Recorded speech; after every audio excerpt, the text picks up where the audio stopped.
Hello, everyone, and peace of Christ to all of you. Please invite your friends and let us do the good work for today.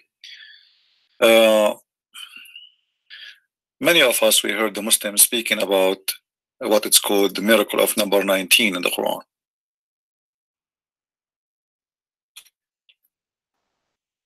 And for sure, there is many, from the faces we know today, they try to deceive and they try to spread this idea.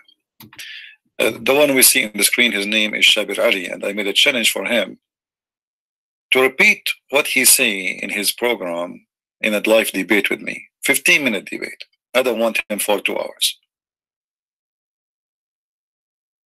A man in such an age should not be a liar and a deceiver. And then we come to the mention of the word 19. So over it are 19. If we count all of the letters from the beginning of that chapter all the way to the word 19, just before the word 19, there are 361 letters, which is 19 times 19. Oh, wow. Yes. And which believers, and even to give certainty to the people of the book who might be looking at the Quran. And at the same time, this same phenomenon will cause people who want to doubt to say, well, what does God mean by all of this, to deride the information. Now, this verse, which goes into such great detail explaining the wisdom behind the 19 angels, actually comprises 57 words, which is 19 times 3. Now, you see, all those fabrication, which this man, he's saying, I challenge him and I will make a challenge. You don't even need to call me or to talk to me. I challenge him to open the chapter he is talking about and to count the 57 words he just said to us, they are here. I made a video and I counted the words one by one in many ways, trying to find how we can find the 57 words. And I could not find them. And we can do it right now, right here in front of you. Shabir Ali, once he mentioned this in his debate with David Wood, and discovered he will never debate me. The reason he mentioned this, because none of you knows Arabic, so how are you going to count it? We can say whatever you want. Are you going to know even which one is the word? Where does the word start? Where does the word end? Where is the 57 words, you idiot? You liar. I want to see them. Who is a Muslim want to make a video? It's a challenge for all the Muslims in the world.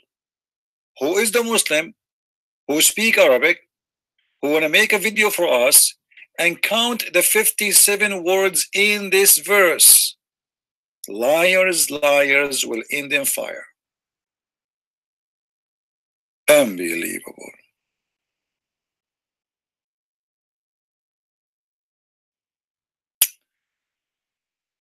But the issue is not here. A person who have no miracle, he have to find something. They could not find anything. Even their God, he says, we're refraining from sending miracles. So now they have to come with something called mathematical. And guess what? This is a Muslim website called Al-Aluka. Al-Aluka, Al-Shara'iyya. A website for the Sharia. If you don't believe me, here we go. Al-Aluka, Islamic, very, very Islamic website. Actually, I believe it run by terrorists.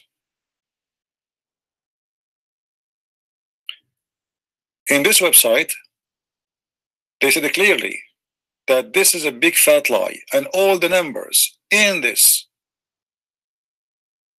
claim is fabricated. And not only that, they are accusing us, Christians and Jews, that we are the one who came with this. So later the Muslim, they will discover it's fake and they will leave Islam.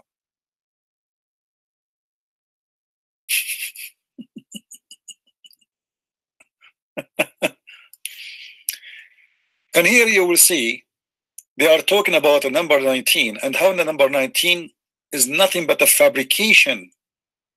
All the calculation is absolutely a scam. And as usual, they accuse the Christians and the Jews to be behind this miracle, or let us say fabricated miracle. And what is the purpose? Is to later Muslims, they will notice that this is a lie and they were deceived and they will leave. And here they are doing the calculation for you, for those who speak Arabic, and they will find that all, as an example, they say that the numbers of Bismillah ar-Rahman ar-Rahim repeated in the Quran 19 times, and the word Ism repeated in the Quran 19 times, and the word Lafz al-Jalala يتكرر 2698 times, and it's equal to 19,142. This is the calculation of the scammers. And the word Ar-Rahman repeated 57 times, the same as we heard from Shabir Ali talking about number 57, which is equal to 19x3. And the word Ar-Rahim repeated 114, and it's equal to 19x6, etc.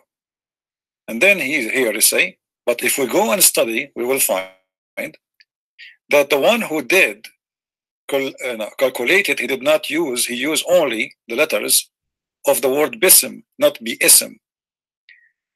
And we will find that the word Bism, it's repeated only 3 times, which means Ism. So he said the fabricator, he took it off, he did not calculate. And actually I mentioned that before. So here the Muslim website agree with me. Here he says the word Allah, they claim it is repeated 2,698 times. In fact, it's repeated 980 times. And they are giving you the dictionary Al-Mufahras, page number 51, to give you the reference for that. And then they say the word Ar-Rahim repeated 144 times. And they say this is not true. Actually, it is 95 times. And here he says, and وبهذا يتضح أن هناك كذبا في تعداد الحروف. Actually, you know what? Let me open Google Translation. Hold on. So you guys, you will, I mean, people who don't speak Arabic, they will not say, we do not know if he is saying even the truth. What if he is saying something not true? Hold on. Google Translate. All right. Now we will take the website as it is.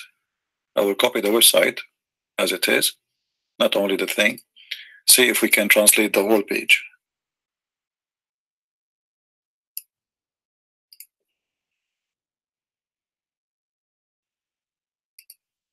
I cannot click in it. Let's see, maybe if we need to click, if we do here.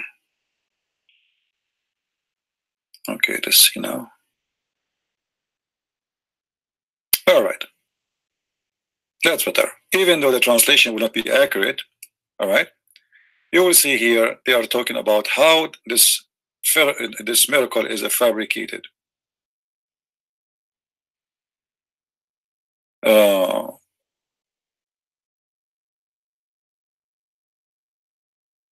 And here they are giving you names of the doctors who work in this study.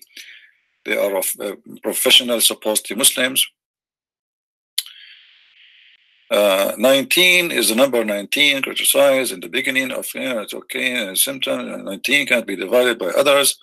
Okay, and then they say, here, as I told you, like 19, x142. But those who have a computer should review these numbers. For those, and for those who do not have a computer, see Lexon Index of the Quran. Then he said, as I showed you, that he said that the word Allah repeated 2,698, but in fact it's repeated 980 times. And then he says, and thus this is clear that there are, the translation is funny, is a lie in the count of letters. All right, and the one who came behind all of this garbage is a guy, his name Rashad Khalifa, who he claimed even to be a messenger of Allah. All right, now he come here to the verses which is speaking about the same chapter Sabir Ali is talking about. The same one is nothing but a fabrication. There's no 57 words. It's a scam, and this is all is a lie. But all is dependent in one thing, that I'm talking to people who do not know Arabic and they cannot count it. And I can go right now and I can try to count the 57 words, and you will see there's no way we can reach 57 words. It's a scam. If I start counting right now, I don't know if this will be boring for you or not. And I asked Sabir Ali, this coward, to count for us. First of all, in Arabic, it's very hard to know really what is count as a word. But I'm not going to count letters, so I will count those. Okay, this is word. 1, 2, 3, 4, 5, 6, 7, 8, 9, 10, 11, 12, 13, 14, 15, 16, 17, 18, 19, 20, 21, 22, 23, 24, 25, 26. I don't know to count this or not, but I will let it go now. 26, 27, 28, 29, 30, 31, 32. I will type here 32, so we will remember. With this one here is 32.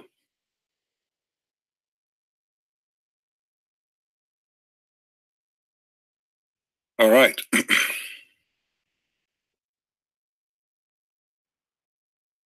34, 35, 36, 37, 38, 39, 40, 41, 42, 43, 44, 45, 46, 47, 48, 49, 50. That's what with the word 50 here.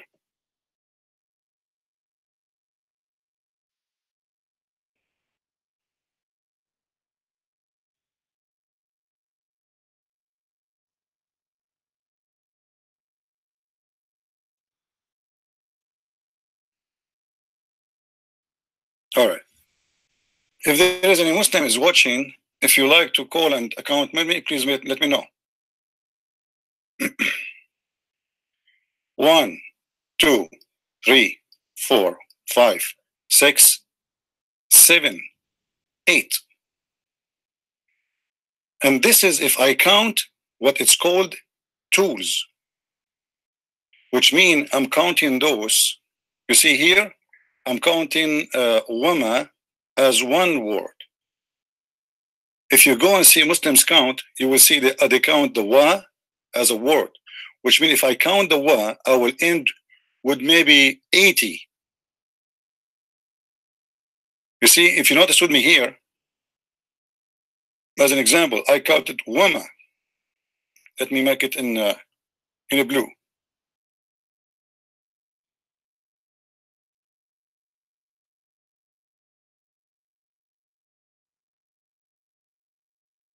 I did not count the letter wa by itself. Here, you see it? I did not count it. I did not count this wa. I did not count here, wa. I did not count wa. I count all wa, la together, you know. I did not count here wa. I did not count Here, wa. Here, I did not count it. I counted both together, wama.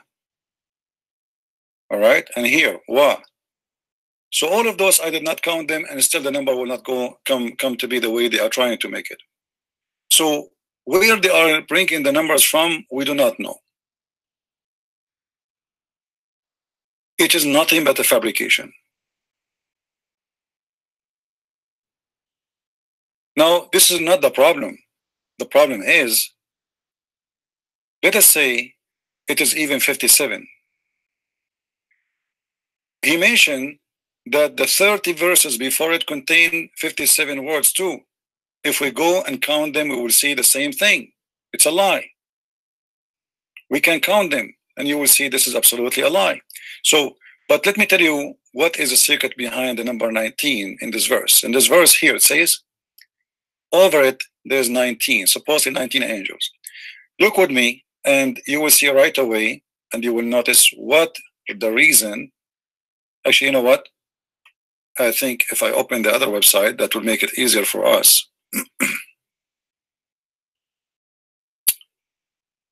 Let us go.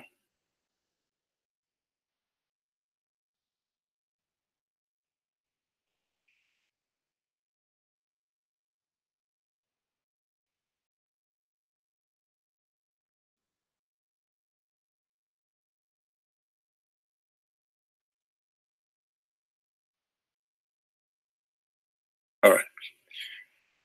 I think that will make it easier for us.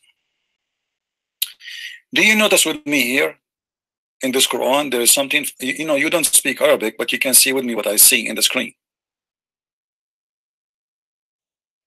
Do you notice what is the end of the verses in Arabic? You do not know Arabic, yes, but you can see, you have eyes. Do you notice what is the last letter here?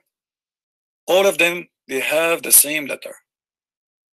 Bashar, Saqar, Saqar, Tadar, Bashar, Tis'ata Ashar.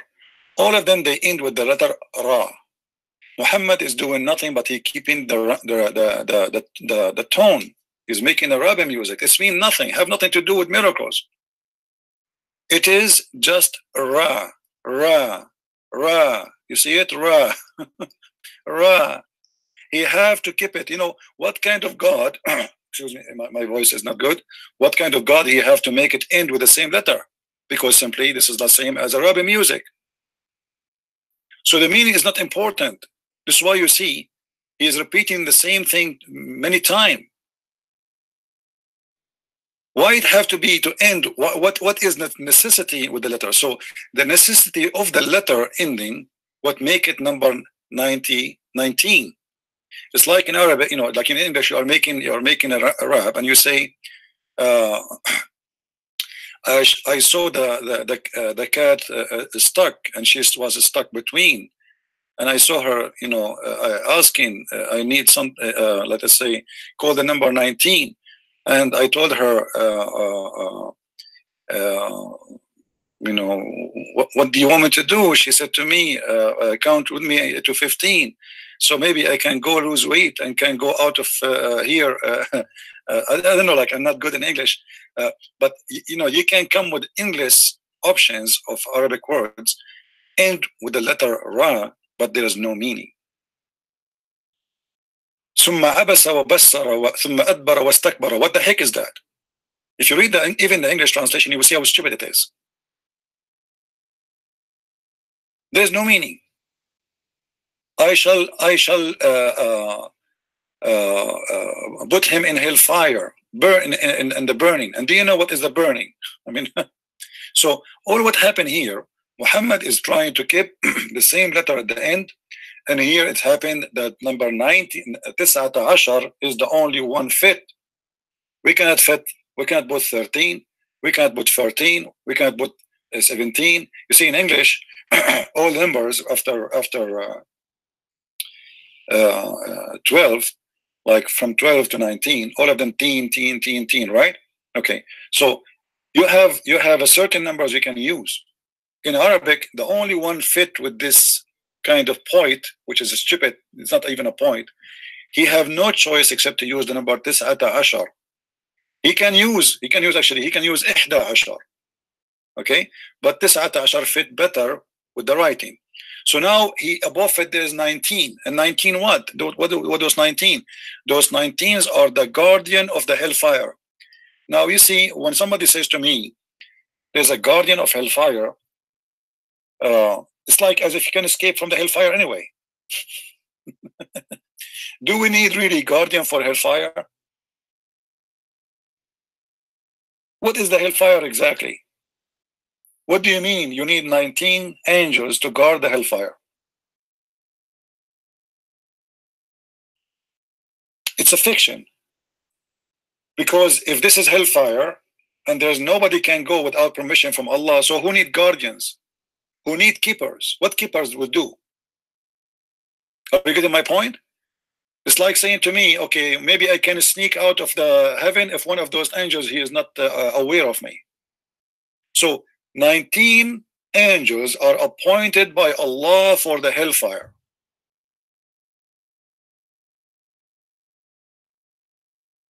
And look what it says, that you see in the Muslim translation, they say here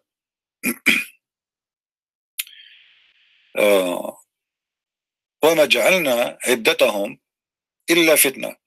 All Muslim translation, they say their number. And in my translation, I will try to do it my number, but I'm trying to find how the word عِدَّتَهُمْ come as number too. But the issue is, this verse saying, and we made the angels of the fire their number as a trial. Okay, their number as a trial for what? Trial for those who will who have a book and those who disbelieve. What does that mean? That means that one day in the judgment day, those who have a belief, they will witness the 19 angels and they will praise Allah and they will be safe. But those who don't believe the 19 angels, they will insert inside their anus, as we showed you before, a chain which is the length of the whole universe. So you will notice with me here that this is nothing but a fiction and stupid stories. There's a book, it's called the Book of Enoch. This is not from the Bible, this is a fabricated book, where this guy, he start counting names of angels, angels number 1, angel number 2, number 3, number 4, number 5, and then angel number 19. So, and every angel have a name, and everyone have a duty. So Muhammad obviously is copying it from others, but the number 19 specifically is not used because it's 19, because it is really God told him to use 19, as much it is about poetry, and number 19 in Arabic fit perfectly with all the poet coming after that, or let us say the sajah, we call it like rap. As you see here, all of it have to end with R. Look, even this verse here have to end again with the letter R. You see the letter R? This is the letter R in English. If you go down, you will see all the verses end with R. You see R? Look. It have to end with R. Have nothing to do with the number, what a number it is. Qamar, Adbar, Asfar, Kabbar, Yata'akhar. So he have to maintain certain letter at the end, and this is why he chose here number 19, which is Tis'ata Ashar. Nothing more, nothing less. Have nothing to do with any miracle or etc. Same time, it's funny that the Shabir Ali, he is concentrating in the miracle of the Quran, but he did not notice that the Quran even do not know how to divide the inheritance of a family. As long there is a miracle of numbers, what kind of God he cannot divide correctly how the inheritance will go?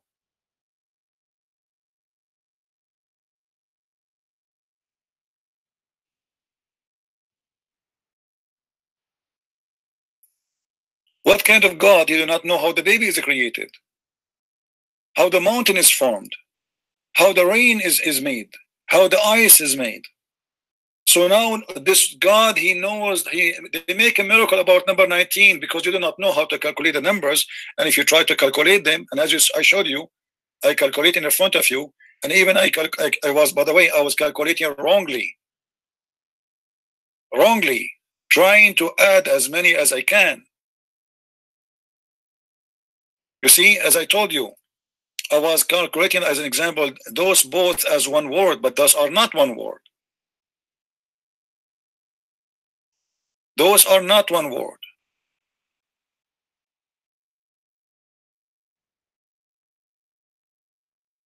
All of these are not one word. I was adding them here. Why? I did not even count it.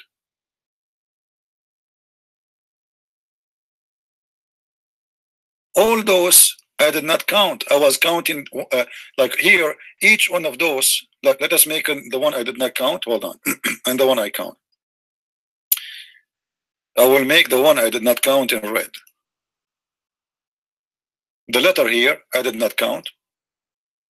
I count all of this together. Two I count in as one. And you will notice the same for the same word repeated twice. So I did not count this letter. I count both as one. I did not count this letter at all. I did not count this one at all. I did not count, let us see, here. I did not count this letter. I count both as one. Wama, not wa and ma, separated. So if wa, la, I count wala together. But the fact they are not one, they are two. Wama is not one, it is two.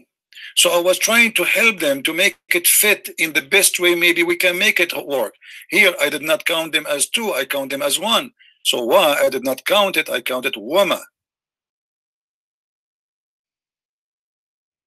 Still we could not make it work in the way they are trying to fabricate it.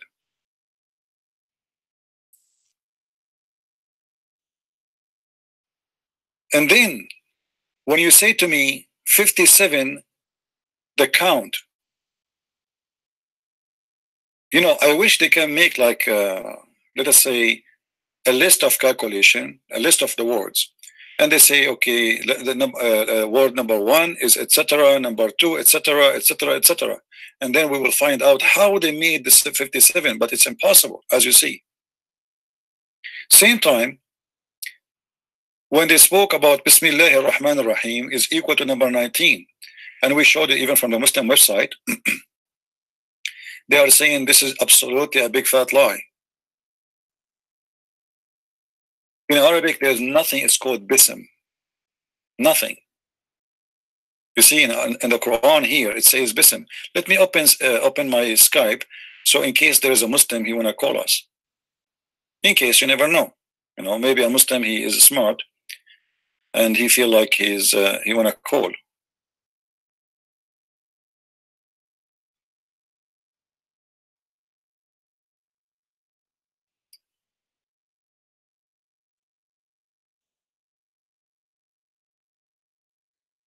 Okay.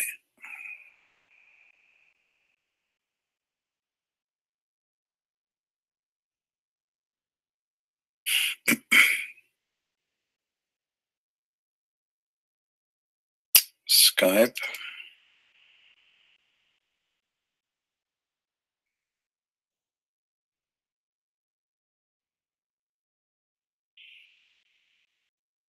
All right, our Skype is open in case there is a Muslim on a call.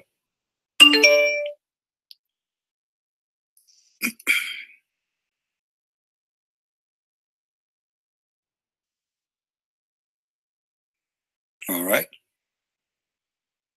If there is any Muslim would like to call, and especially if you speak Arabic, that will be good. In Arabic, we don't have anything in the language, in the old language, anything is called Bism, as you see in the screen. Bism is a big fat lie. And actually, they agree with me in the Muslim website. If you remember here, we translated this thing into English. Where is the translation? Here we go. You will let us go where they mention the word Bism.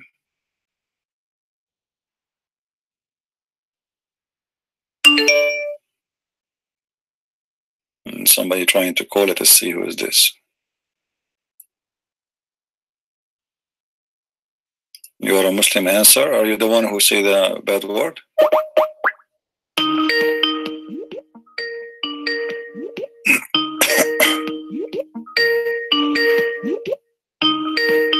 Answer, Abdul. Yes, Abdul. Yes, child. How are you, Abdul? So what do you want to say to us? Yes, child. I want to say to you one thing. What one? Well, you don't want to talk about the topic? Child molester like your prophet? What you are saying, child? I have not followed your topic. I have just come. Just come to for what? For in your YouTube. Yeah, and what do you want? I want to ask you one thing. Don't ask me the size of my shoes. What is the reason? What is the reason of all this misery that Muhammad sallallahu alaihi wasallam did? For what reason? For what reason? Give me what was this reason? Oh, to get women, to rape women, to get money, vagina, sex, power. So what reason? What misery? Muhammad, you have a misery? He have 13 wives. For what? Is that a misery? Somebody have a misery. He have 13 houses and he have tons of slaves and servants to serve him, and that is supposed to be misery for you. How many wives you have? Was it a law before he was a prophet that you cannot have more than 13 wives? This is not the question. A person he have a suffering from a person who is suffering from misery, how he can afford to have 13 houses and 13 wives and hundreds of slaves? Child, answer my answer. The child is your prophet, the one who do not know how to pronounce his name. He spent his life having sex, but he did not have time to learn how to read, how to write. Now answer me. How somebody is suffering from misery? What misery is that to have the fifth from every attack? What misery it is to make verses saying that anyone go to the booty, the first and the biggest and the best booty go to the prophet? Is that a misery? Blah, blah, blah, blah, blah. Listen. Listen, child. You know how many battles he fight? How many what? You know how many battles? You know, your prophet never fought anyone. He used to hide at the end. Show me the reference where Muhammad he attacked and he was holding a sword and he killed somebody. He was a coward. The only time Muhammad he had a fight when they broke his teeth, and here he was hiding in the back. Is that true? You said now he have never fight. And yes, he never fight. They throw a rock from far away at him and they broke his teeth. He was always hiding in the back.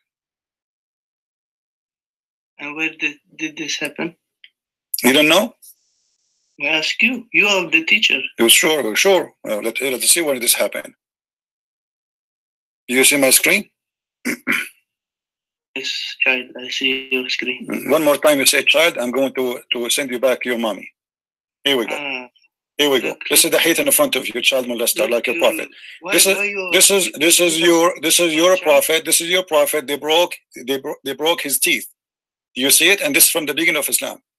After that, Muhammad never had any fight with anyone. We don't lie. We don't make things. We don't make things up. What is your proof that he have never fight anyone? Show me how he fight. Where? Go ahead. I don't have the screen. Then shut up. No, you got screen. Show me the reference. I don't care. You know, having a screen or not, that's not going to change anything. I know. Show me the reference. Your prophet is a coward. Here we go. He lost his teeth. He lost his teeth. You see, the Muslims here, they are saying that, you know, like the translation is not really good. It says, كسرت رباعية رسول الله. All his front teeth is gone. All of them. How this guy even can recite Quran after that? So if Muhammad want to say Bismillah ar-Rahman ar-Rahim, he say Bismillah, try to take your teeth off and let us see what you can say. A prophet of God who recite Quran, he have no teeth no more. How he can recite Quran?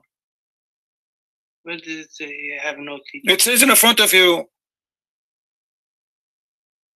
It says a molar of the Messenger of Allah was broken, and he was wounded, and the blood started pouring down from his face. What is molar? In Arabic, I don't know what is in English actually. For me, رباعيته, all the teeth of Muhammad in the front, up and down, they are gone. Amolar. I don't care what English is saying. For me, I read it in Arabic. Here we go. Do you speak Arabic or you are not? In Arabic speaking. So you pray to Allah in Arabic, but you do not know Arabic. It says in front of you, كسرت رباعية رسول الله. Do you see it? So now, where is your God Allah to protect Muhammad, who is going to recite Quran? How he can recite Quran and have no teeth? Why didn't he die if he was not protected? Will he die? Who told you he did not die? In this fight, in this battle. Not this fight. Later he was killed like a rat.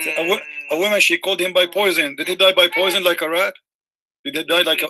Did he die? Did he die by poison like a rat? Yes or no? Did you know? I'm asking you. Did he die by poison like a rat? Yes or no? No. Here we go. Shut up. And this is the Hadith. This is Sahih Bukhari. Here we go. Answer. Read it. Don't tell me no. It's in front of you. It's in front of you. Shut up and get lost. Don't call me again, you kid. Child molester like your prophet. I am the child. Donkey. I just allow you to speak so I can spank you. That's all. The prophet, in his element in which he died, he used to say, "Oh Aisha, I still feel the pain caused by the food I ate at Khaybar. And at this time, I feel if my aorta is being cut off from this poison." How dare you even to speak to me? Do you know you are talking to who?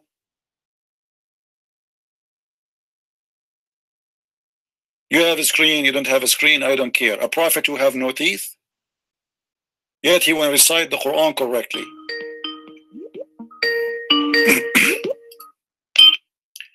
Yes, Abdul. All the way. All right. If you love Jesus, show your face, coward. I love Jesus, my friend.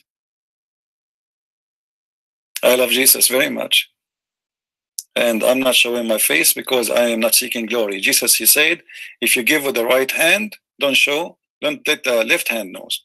All those people who I help, they do not even know me, even if they see me in the street. And this is a blessing for me. I'm seeking no glory for myself. Otherwise, I can show myself, and trust me, instead of having 1,000 watching, I will get, maybe 50,000 watching. That will help me a lot, actually, to promote what I do. But I'm seeking no glory of myself. And you are the coward. What about you say the same to your God? I say, here we go. You coward, Allah, show me your face. Show me your ass. Forget about your face.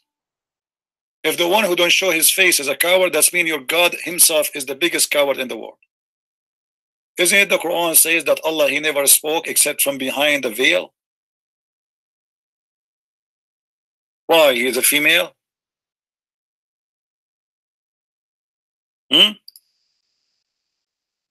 So you're accusing me to be a coward and you want to see my face. Why you want to see my face? You are the coward. You're trying to justify anything. You cannot answer me. So now show me your face. If I show you my face, can you answer me after that? You could not show me an answer after I show you my face. So can you answer me after I show you my face? Donkeys. Your God, he never spoke to anyone except from behind the veil. Do you see it? Maybe your God is a coward too. Or maybe he's a female.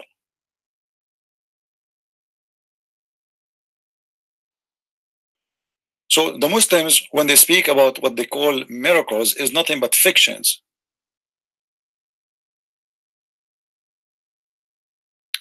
And look here.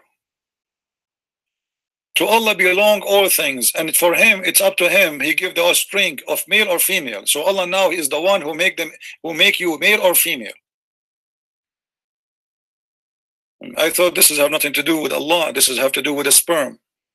What Allah have to do with this? And by the way, today scientists and doctors, they can decide the gender. The male is sperm, and they fertilize the egg of the woman. If the woman, she want to have a male boy or a child or a female, they can decide. Allah is not in charge. What Allah is it? This God, he did not know how the baby is made. He do not know how the sperm is about. He think even the women have a sperm coming from her ribs. Yet the Muslims, they come to us and they say the Quran have a miracle, and miracle number 19. 19 donkeys, you know, kick you in your bum.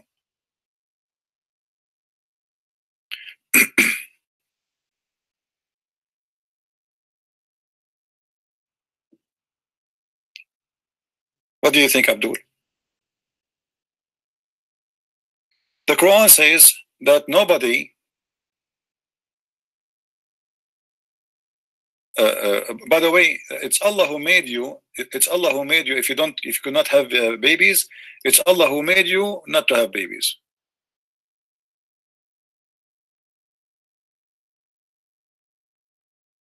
You see it? If you don't have babies and your wife, she can't born a child, that's me because Allah, He don't want to. I mean, why? What's your business? I understand that God might help me to do that if you want to do a miracle, but why God will not let me have a baby? Does that mean that Muhammad, he could not have a baby because Allah don't want him to have a baby?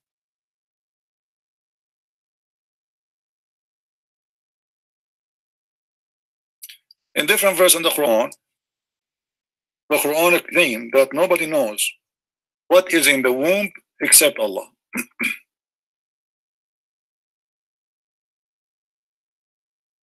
Nobody knows.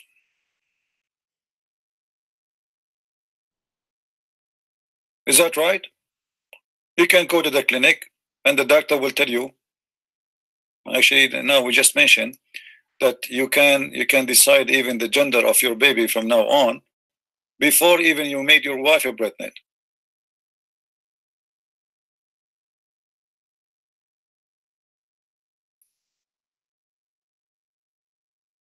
Where is the miracle in that? Is that real or this is fiction?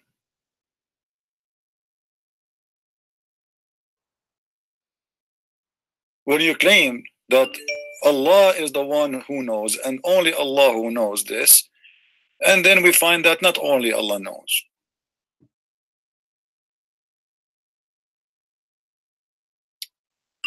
Allah, the one who knows what is invisible, the unknown. Then we find in the chapter of Al-Anfal, Allah, He says to the Muslims, go and fight and you will win. And then the Muslims, they went to fight and they lost.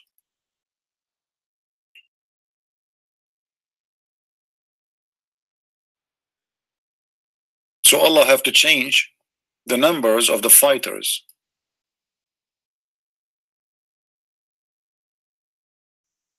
Read Allah.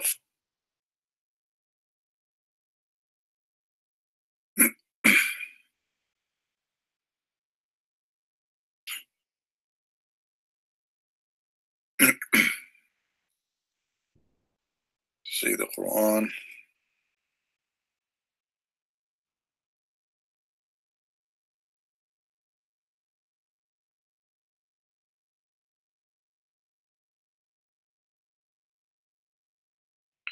So Allah encouraged the fighters to go and engage in war. They went and they got their ass kicked. Right away before they arrive home, Muhammad, he changed. He gave them, Allah gave me this verse, replacement for the first verse. The first verse saying that 20 of you can fight 200, which means 1 to 10. Muhammad exaggerated with his lies, trying to encourage his men to go and don't worry, you will win. So he exaggerated too much, the point it became too much to win. How in the world he can win 1 to 10? Well, it can happen if really God is on their side, even if it's 1 to 1 million. But Muhammad, because he's a scam, they did not win. They came back and he told them this. Now Allah, He lightened your burden for you knew that you have a weakness on you. Allah do not know that I have a weakness a second ago, an hour ago, a day ago. So why He lightened their test now? What happened? Right away. Because simply Allah just now found out that this is too much, this is a lie. They cannot win 100 to 1,000. They can win 1 to 2. So look what happened. He corrected the number. From saying 20 will overcome 200, which means 1 to 10, he said that 1 to 2, 100 shall overcome 200.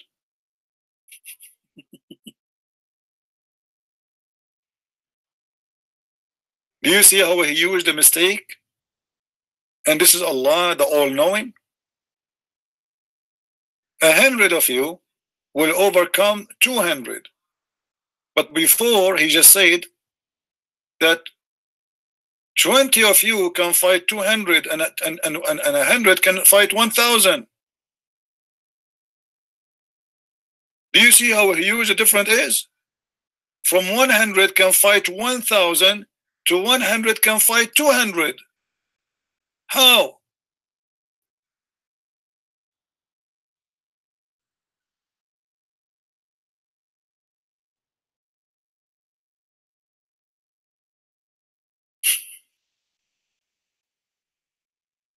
The God of the Jews, when he promised them victory, they have victory. That's it. They have victory. It doesn't matter how big the enemy is. He promised them victory. What 100, 200? Are they fighting with Allah or they are fighting alone? Is the Muslim believer are fighting by support of the angels as Muhammad told them, or they are fighting alone? Muhammad told them that the angels are fighting with you. So who need 100 and 2,000? What are you talking about? One angel can destroy the enemy of all the army of the enemy.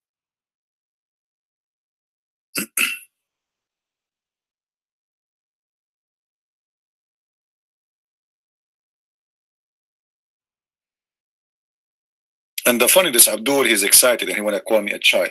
Why Muhammad having all this misery? What this misery? What misery of what?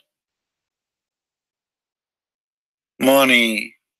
He became a king, a Bedouin guy who have no idea who he is. Nobody even know who his father. According to your Islamic books, he was born 4 years after his father died. What misery? From no one to be a ruler of the Arabian Peninsula. Good for you, Johnny. Johnny, he said, I accept Jesus. Good for you, my brother. And thank you for those who made donation. Are you a new convert, Johnny? Are you a new convert? Are you a born again Christian, my friend? I hope you are.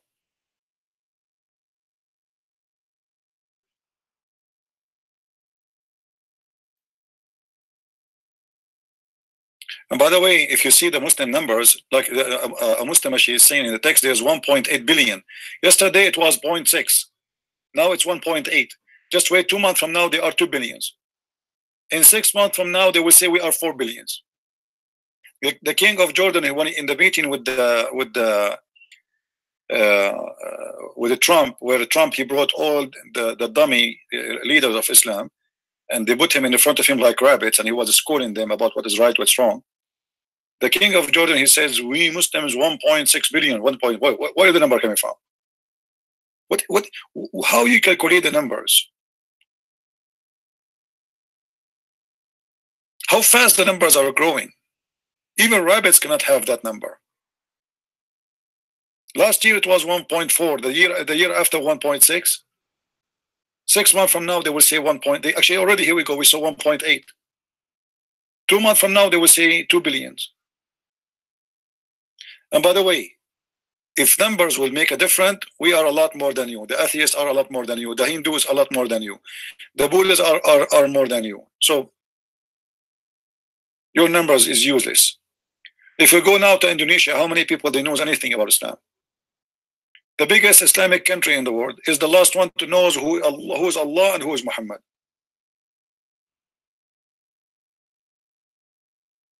If we go to Bangladesh, 60 to 80% of the Muslim population, they are suffering from the lowest income in the world. No education, no government, no security, no jobs, and yet they are Muslims. Why Allah don't help them? The one who have the wealth is the one who discover oil in their countries, and they are very small, tiny minority. Why Allah don't be fair and make the oil for Indonesia instead of Saudi Arabia? Look at those Saudi. After 70 years of oil, they don't even have a bathroom. They don't know even what the sewage means. What the point of the money they have?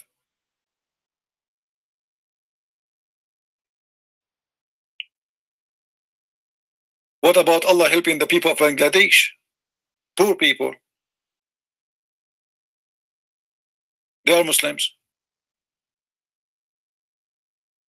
And they are praying to Allah.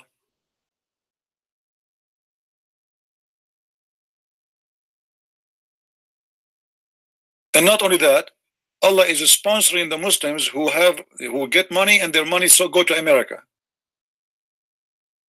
The most rich country maybe in the world, because it's small, Qatar,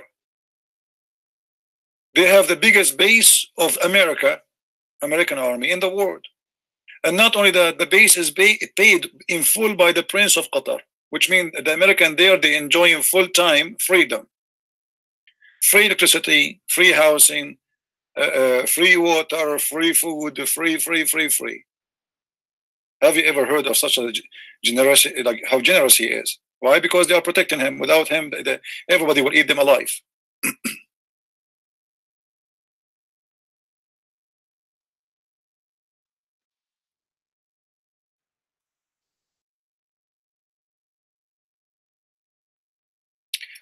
The miracle I see it about Allah, that he is deaf and he cannot hear the Muslim prayer. They pray to him every day, but he never answer. He do not know what he's talking about. He's a deaf, he's blind, and he is ignorant.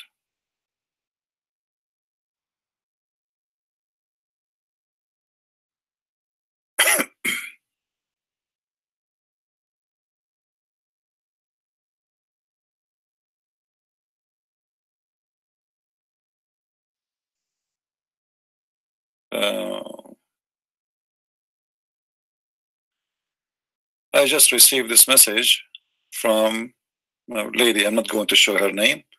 She is from Indonesia, and she sent me this message. I'm so happy for you. Just I want to be sure that nobody can see your image. Hi CP, I am from Indonesia. I was Islam. English is not good, but that's fine. Now I think she want to say I converted to Jesus after seeing your video. Thanks for your video. We are happy for you, sister, and let me accept you on my list.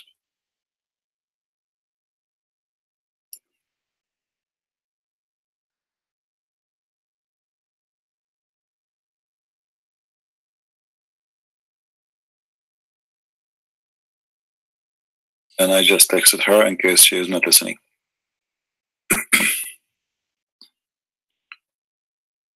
Let us see.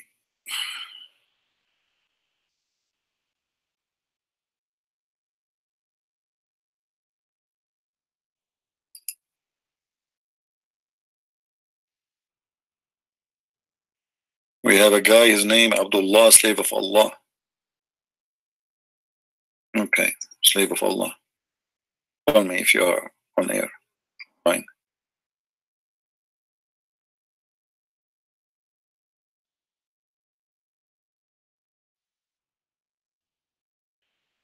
All right, Amar, we can explain that maybe later. Anyway, so to make it short, when somebody, he have a book is full of errors, stupidity, they try to fabricate miracles, and they say the Quran is full of scientific miracles, as we see in many websites. And all of those websites, by the way, they share one thing, that you don't understand what they are talking about. All of them, they share one thing. The numbers are there. You do not speak the language. You cannot count it. You cannot check if it's true or not. And I made tons of videos to show you.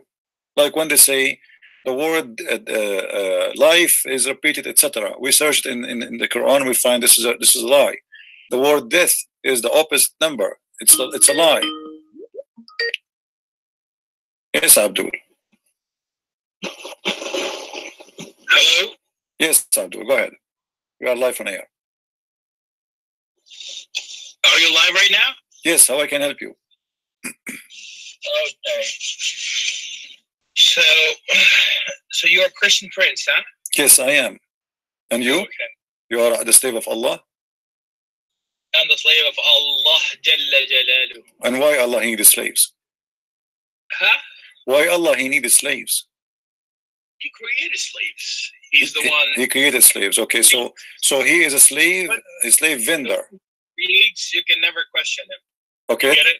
Oh, okay. Well, I can. You cannot. I can. You can never. Okay. If you're questioning, you're shaitan. You're a devil. Well, this is according to you. You know, for me, I believe that your God is shaitan.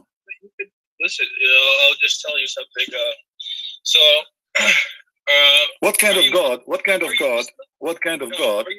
What kind, my friend? What kind of God? He say, in the case of murder, free white man for the free white man, slave for the slave, and women for the women. Is that God, or this is a crazy person?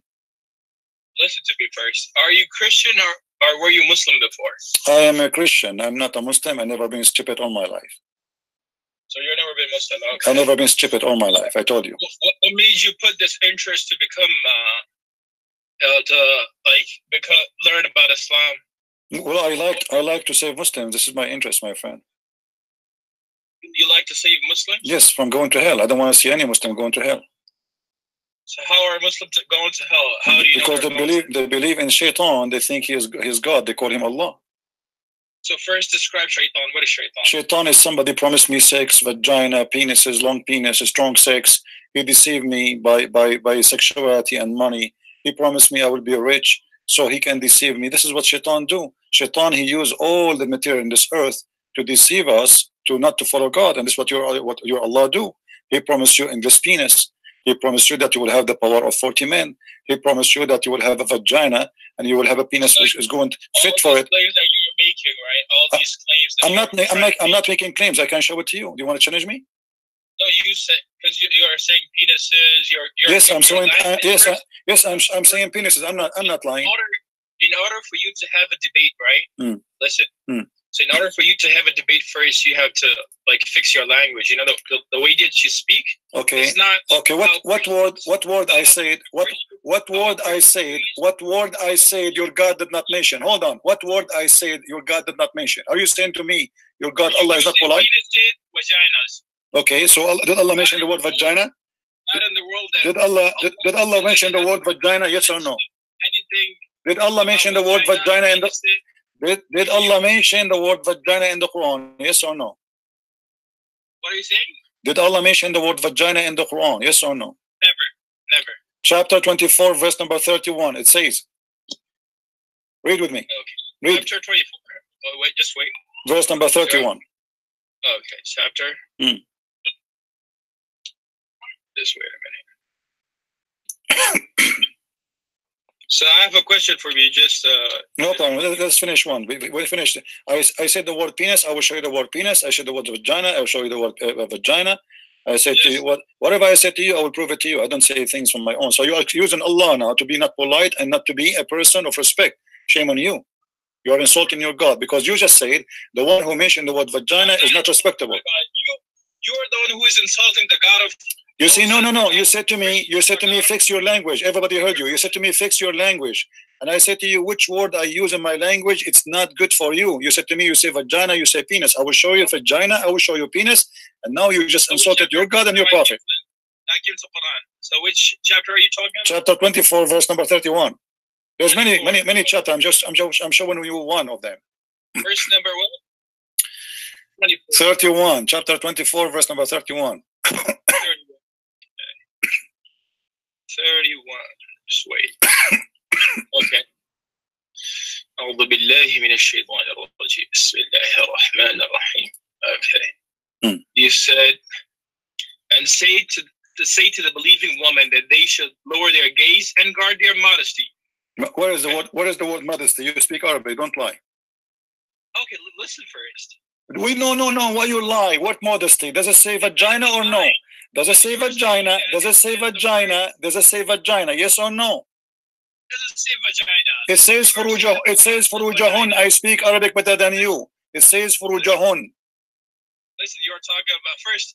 I have this one question for you. Have you ever seen a person that you know, that he knows, like, you know, he knows about math only, and he's teaching you English. My friend, why you are changing topic? I don't. Your prophet do not know math. He do not know English. He don't even know Arabic. Is the word faraj? Is the word faraj here? Verse number 24. The verse before it, 24:30. It says, وَيَحْفَظُوا فُرُوجَهُمْ. فُرُوجَهُم. What فُرُوجَهُم is? Explain to me. It doesn't say vagina. It says it in a way that it's making a parda. You know, it's making a hijab. You get it? Really? Hey, hold on. Okay. All right. Let me ask you. Who is the one who teach you Arabic? So if a woman, she wear hijab, still this is how she guard her vagina. So if she have sex with the neighbor behind the hijab, it's okay. Listen, you're making claims that doesn't make any sense at all. You know, you're just trying to make claims or claim you're trying to deceive. Okay, okay. What about? Okay, let us go with this. Did your prophet say that your penis will be strong? Yo, first you gotta fix your own beliefs. Your beliefs. You see, you are scared. You are scared. Here we go. This is the hate in front of me. This is your prophet saying. This is your prophet saying that you will have a penis. You will have a penis. Will never go sleep. Does it say that or not? Does it say that or not? Why your prophet he says that? You have a penis. Will never go sleep. Sunan Ibn Majah, hadith number 4337. Yes or no? You're changing topic, right? What about Abu? What about Umar? What about Umar? Hold on. What about Umar? Did your prophet say, shut up? Did your prophet say the one who is proud about his heritage? He said, go and say to him, right? Shut up. You talk too much. Coward, you don't let me talk because you're afraid. You will not let me talk because you are afraid. You're afraid. You are afraid. For your arms, never. Why you don't want to talk? You gotta be really careful. That you don't know about. See, guys, he opened a topic. You don't want to talk about it. You're just going with translations. You know that there's a person. He's no, you translate for me. Here we go. This is the Arabic. You translate for me. Shut up. This is the Arabic. You translate for me. The translation is your translation, and the Arabic is in front of you. Abdul, you believe in the devil. Scream. This is what the devil do when he hear the truth. The devil inside you is screaming. Why you will not let me talk? How we can have a conversation? See, guys? Keep going. We are laughing. More enemies. You're creating more enemies for your own self. You're creating. Don't worry. Make a threat to me. No problem. Make a threat to me. What you want to do? You will kill me. You want to kill me? Are you threatening me to kill me? Are you going to kill me? Are you going to kill me? قول خرا لأنك رجال ولأنك مرأة. You are half. Coward. This is your prophet talking, and not only that. Look what your companion and your prophet, he said, the one who is proud about his inheritance, say to him, أعضوه بهن أبي. Go and tell him, bite the penis of your father. Coward. A recording machine. He will not let me talk because he's created to hear the truth. Fix your language. What kind of a prophet he said to a person, the one to his followers, the one who is proud about inheritance before Islam, say to him, go and bite the penis of your father. What about I show you? He says, go and suck the clitoris of your mother. Is that better? And you are talking about fixing your language. What about Umar? He says, go and suck the clitoris of Allah. I will call you back just for fun, so we can laugh.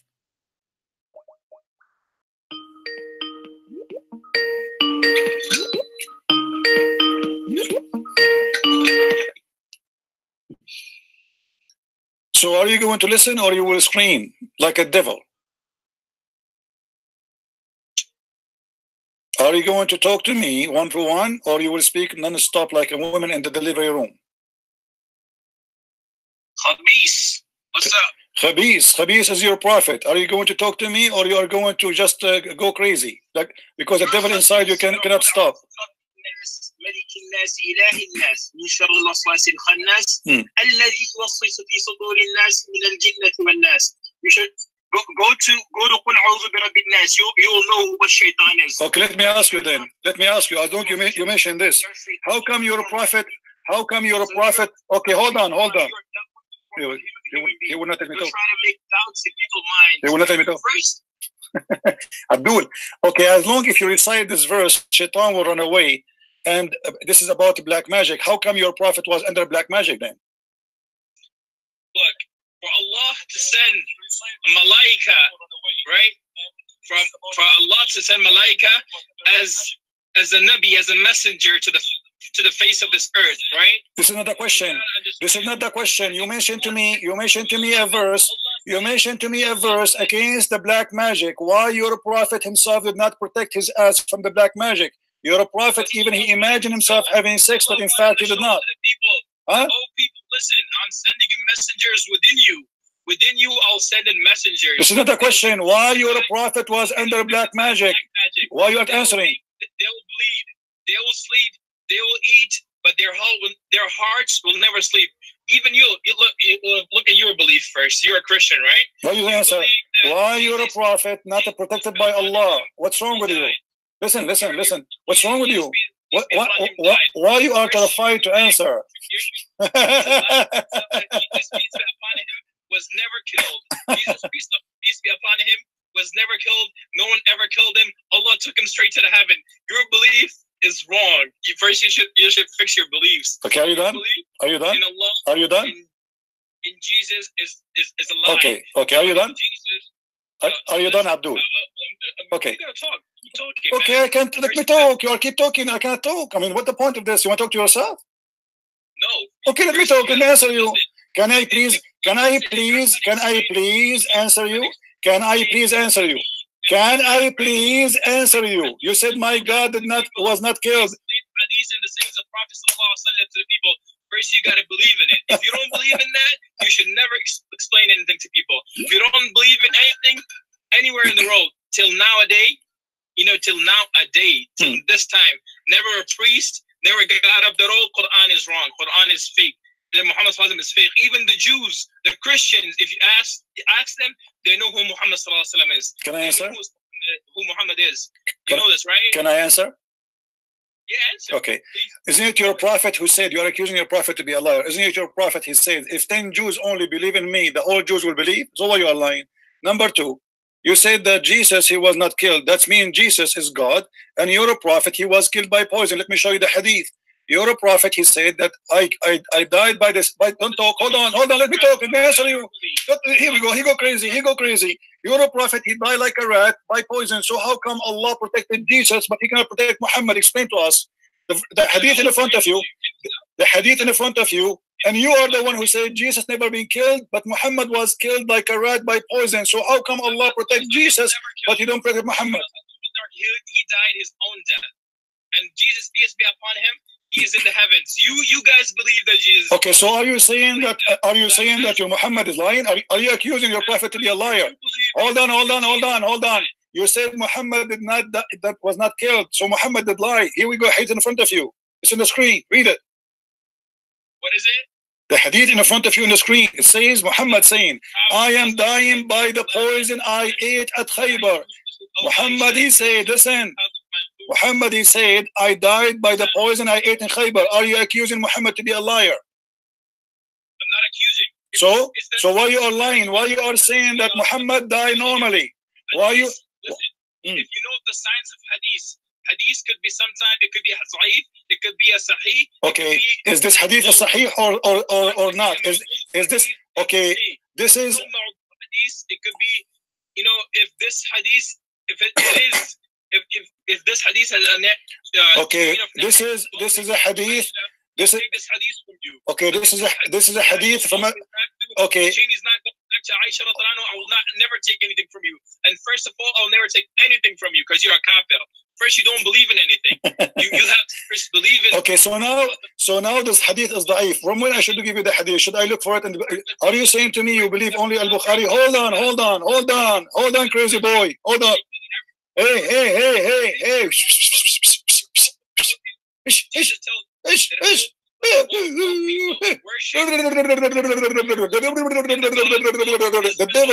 The devil inside you cannot stop talking. He's horrified. Abdul. And say that Jesus said that I'm God. Show me a word. Don't stop, you donkey. Stop. I'll say that Jesus will come as a Muslim. This is my belief, and you will see him, Jesus. You'll see Jesus. You know, he's afraid if I talk, it's going to be horrible. You kafirs will die only from his breath. Think about this. Are you done? Are you done?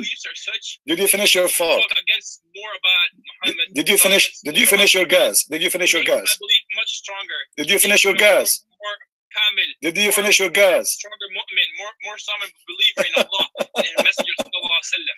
So you have to believe that whatever you're saying doesn't make any sense to anyone. Okay, brother, I decide to take shahada. I want to get the vagina. Brother, I decide to get 72 vagina. I believe you now. Allah is the only true God because He is the only God can provide endless penises and vagina. Now answer the question. The hadith in front of me, is it weak that Muhammad, he died by poison? You spoke for 15 minutes to avoid what you said. You said Jesus was saved, he was not killed. You gotta first come up with this. That whatever you are saying first, you have to believe in it. So you believe in Bible, you believe in Christianity, right? That's your belief. So first what you got to do is you got to bring your Bible first to the people, to say to the people, oh people, this is Bible, and I believe in Jesus, Jesus is God. So you have to first prove to people that Jesus is God. No problem, my friend. Don't worry about proving to people. The one is listening to me already believe in that, so I do not need to do that. Now I'm asking you, why you are avoiding speaking about your prophet dying like a rat? What's the problem? What's the problem? Why you are afraid? Why you don't worry the hadith in front of you? Why are you keep saying that I'm afraid? So read it then. Then read it. Go ahead. Read it in front of you. The Prophet sallallahu alaihi wasallam, in his lifetime in which he died, he used to say, "Oh Aisha, I feel the pain caused by food I ate at Khaybar. At this time, I feel if my aorta is being cut off from that poison." He said that I feel. He didn't say that I'm. He said what? I feel as if my aorta is being cut from that poison. He said what? I feel. He doesn't say that I died from that. But this is when he died. He was saying that, but he was dying. As you see, he was dying. He dying by the poison. So what it's mean to say? I feel. Okay. Let us reason together. You are a smart boy. You are the smartest between all your 20 brothers. If a person he is dying and he says that the poison I ate at Khaybar is cutting my aorta and then he died, does that mean he died from the poison or he don't die from the cheese? He prayed for his ummah. He said they pray salah, pray to Allah, and keep under your right hand. Keep everything under your right. Bring that hadith on. Show. What does that have to do with my question? What he died. When he died, when Muhammad he died. What is the last thing Muhammad he did when he died? Can you tell me? You were saying yesterday. I'm asking you what is the last thing? What is the last thing Muhammad he did? What the last thing Muhammad he did before he died? The last thing he did was he said, "I want to go back to Allah. I want to go back to my Lord." Are you sure? Are you sure? That's what he said. Okay. What if I show you that the last thing he did it was he pissed? Okay. First, bring the hadith where he said that keep pray salah, and then bring that hadith. We'll see whatever you're saying. Is it true or is it lie? Do your prophet Abdul? Give me the hadith you are talking about. Show. Give it to me in text. Give it to me as a link. I will open it. Go ahead. I will send you the link. All right. Because the thing is, most of the time, try to open the truth. Don't just say things out of no reason. You have to prove that Quran and Hadith is it's a lie, and Prophet Muhammad sallallahu alaihi wasallam is a lie. You gotta prove it. It's not just picking and a verse over here and verse there and try to say to people it's a lie. No, you gotta first go, because from the 1400 years, no one ever got up like this, like, you know, the way you did. You're saying Quran is wrong. You're saying Muhammad is fake. Sallallahu alaihi wasallam. You know. No one. So are you saying the Quran is a lie? Because the Quran is saying the Arab, they said to him, "You're a liar." That's what I'm saying. You know, it's so ironic that till nowadays that, you know, it's making my belief more strong in Islam. You know. Why you are lying? Why you are lying? Why you are saying the Christians and the Jews and everybody? Nobody said to him, "You're a liar." When the Quran, all of it, full of verses saying that the Christians and the Jews and non-believers, they said to him, "You're a liar." Why you are saying that? Sorry, Sid. I'm looking for something. Just wait a minute, okay? Just wait a minute.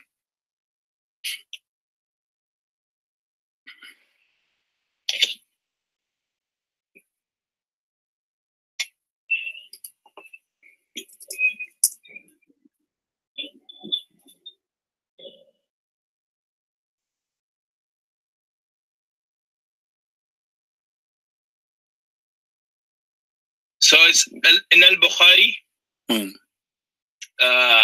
4463. Give me the link. Give me the link. Give me the link. Give me the link. Oh, just wait a minute.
What happened?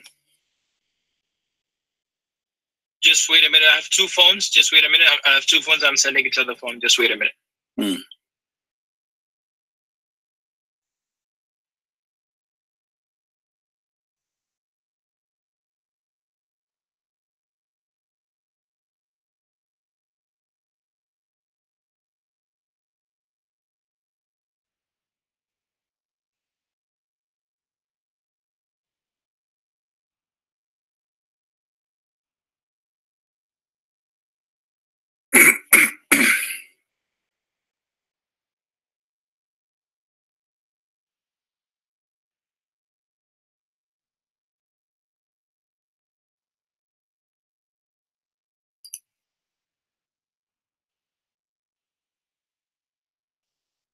And what this hadith is saying? Tell us. It's okay. I believe you. What this hadith is saying? Repeat for us. Just wait a minute. I'll call you back in a minute, okay? Okay. All right. No problem. You need to find it. You need to find it. Do you notice how they get scared and terrified?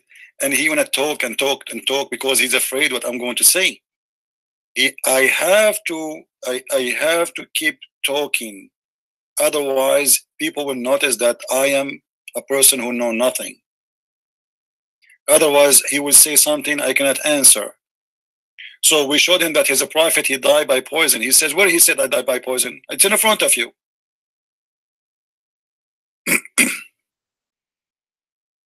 What do you want more than this?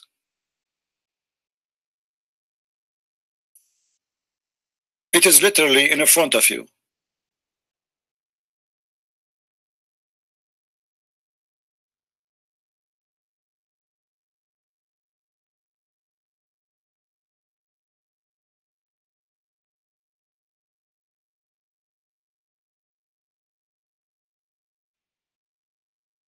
Let us see if he will call back. And supposedly the hadith he will quote for us is going to save Islam now.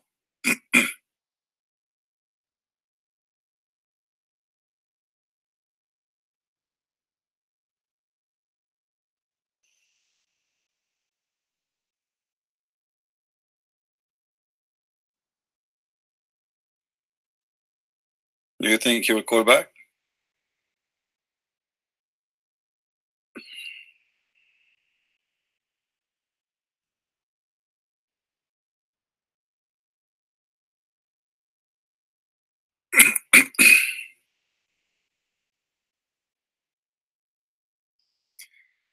Anyway.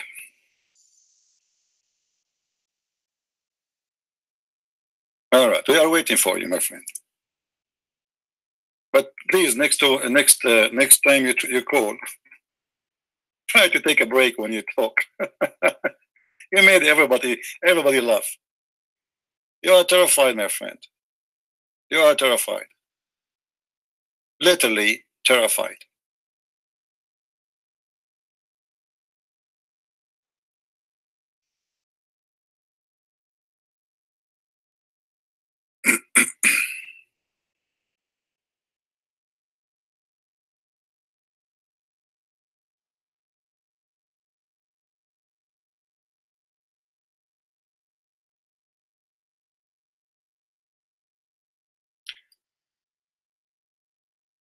I don't know even why he needed that hadith. I mean, this is what hadith would do. Muhammad, he said to pray and pray and pray. Muhammad, he said, pray for me. And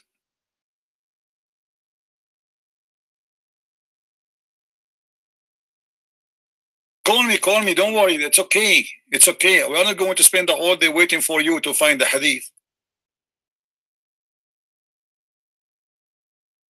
Can't you call? What, are we going to spend the next year waiting for the hadith?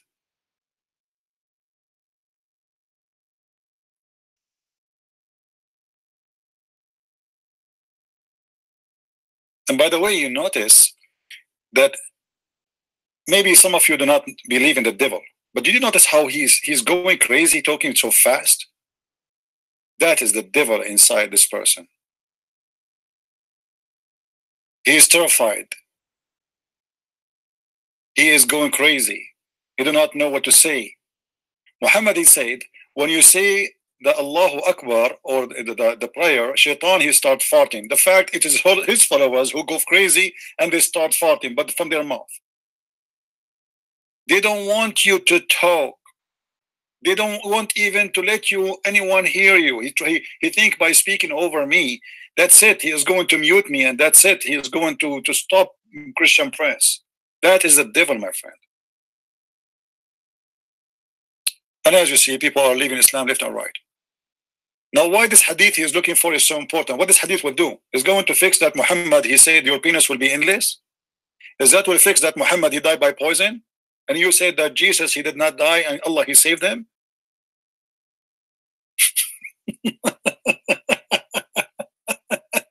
You know, the funny, he said, the Prophet did not say he died by poison. Where he says that? It says that in front of you. Muhammad, he said he used to say. That means he is suffering from long time. And he himself, he knew. Unless you are saying your Prophet is not a prophet of God, and now he is getting wrong news. When a man, he came to Muhammad, and Muhammad says to him, drink honey. And the guy came back and he said to him, my brother, he drank honey, but now he is getting more sick. Muhammad, he said to him, I told you drink honey. All right.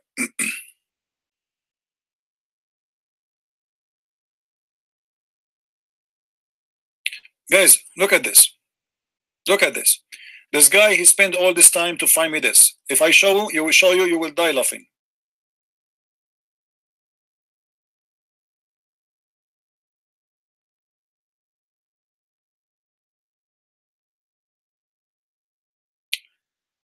The last words which the Messenger of Allah says,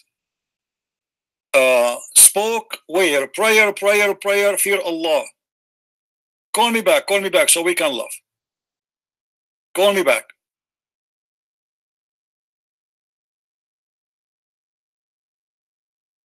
Call me back.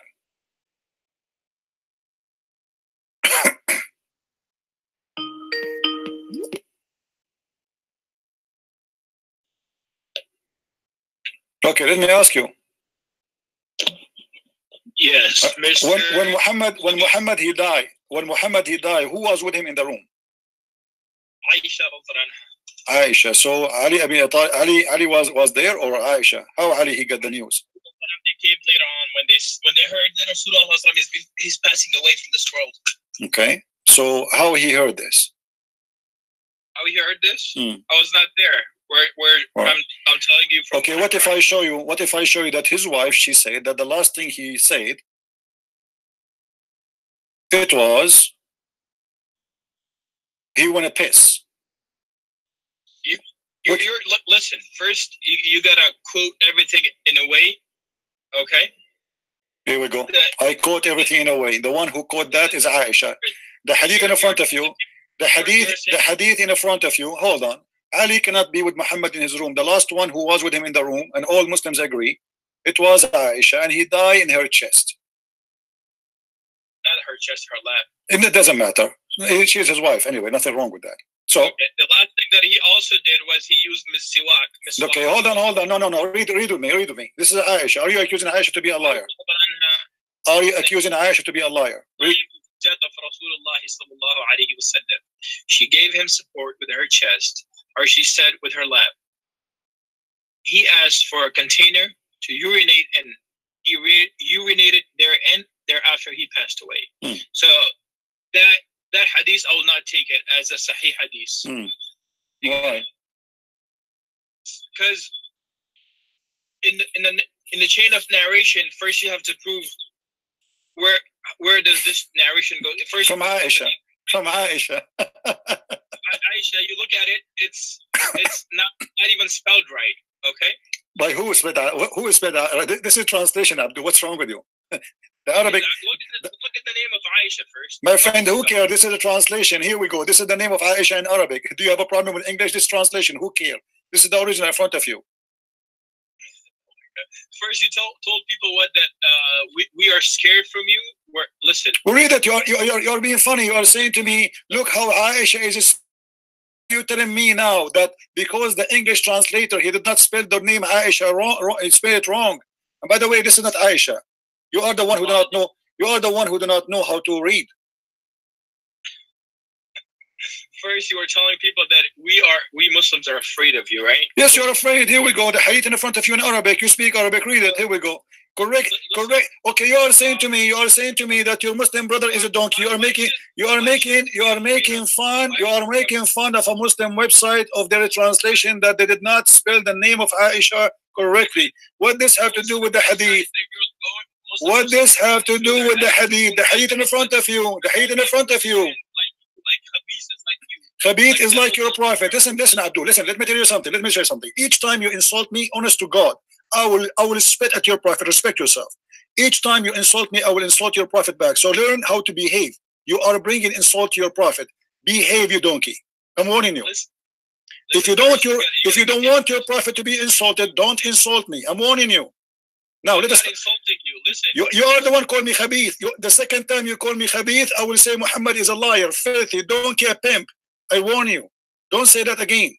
Okay, listen to me first. Now, is the hadith in front of you is correct? Yes or no? Can you read in Arabic? You want to start or no? You want to first say whatever I want to say or no? So as you see, the hadith is correct. Secondly, the hadith you gave me. The Muslims are afraid of you, right? Sure, you are afraid of me. Let me ask you. Okay, let me ask you. Do you accept Sunan Ibn Dawood? The hadith you gave me is from Sunan Ibn Dawood. Do you believe in Sunan Ibn Dawood? Yes, I do. Okay, so if I show you something from Sunan Ibn Dawood, you will not regret? No, I will never regret anything. Really? What about the hadith I show you that your prophet, he was drinking poison and he died from poison? You regret it or you accept it? Listen, the hadith that you showed me is said, I feel like. You know what feel means? So his feeling he was wrong? You mean he was wrong? I'm not saying he was wrong. So his feeling is right or no? Either you say his feeling was right or you say his feeling is wrong. He said I felt like, but he didn't say I was. My friend, this is not a question. Do he feel right? Do he feel right or he feel wrong? Please be specific and give us the answer. Either you say I agree with him, he was dying because of poison, or he was feeling wrong. You cannot say it like this. You gotta. No, you have to say it. You are a hypocrite now. You are a hypocrite. You have to say, because if your prophet did not die by poison, that's been why he's saying I feel the pain caused. It says he used to say, not only once, not second time, not third time. He used, and then he died. He died. The last thing he said, I use, and then he says, at this moment now, I feel as if my aorta is being cut. Okay. He didn't say that I was killed. Abdul, he was poisoned. Obviously, he was killed. He said, "I feel my aorta is being cut off." Show me a hadith where he said I was killed by the poison. Abdul, when he say, "I feel the poison is cutting my aorta," what is cutting his aorta? What is cutting? What is cutting his aorta? What is cutting the artery of Muhammad? Explain to me. The hadith in front of you. Be honest. He said, I feel. My friend, I don't care. Are you? I just want to ask you. Do you agree? Do you agree? Okay. He said, "I feel." Is his feeling a lie or his feeling truth? This guy. You gotta first understand. I understand. Give me the answer, my friend. Either you agree with him. Either you agree with him. Either you agree. Okay, so you are saying I don't agree. I don't agree with Muhammad. He did not by poison. My prophet was a liar. I'm telling you that. Show me a show the people who are watching you right now. Show them a hadith, a saying of Muhammad sallallahu alaihi wasallam, where he said that the poison killed me.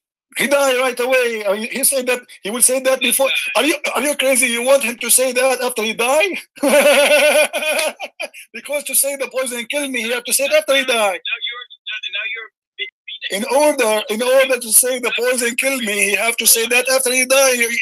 Are you crazy or what? How he will say that after he died? The poison killed me. It means he's going to say that after he died. So no way he will say killed me. He have to say it before he died. At the moment when he said it, he was not dead yet. So how am I going to say the poison killed me? You are such a hypocrite, bro. You gotta be careful whatever you say. You are the one who said that. You said, show me what the prophet said. The poison killed me. Everybody heard you saying. Everybody heard you saying, show me what the prophet said. The poison killed me. In order to say that, you have to say it after he died. What's wrong with you? Have you ever heard of somebody saying after he died, the poison killed me?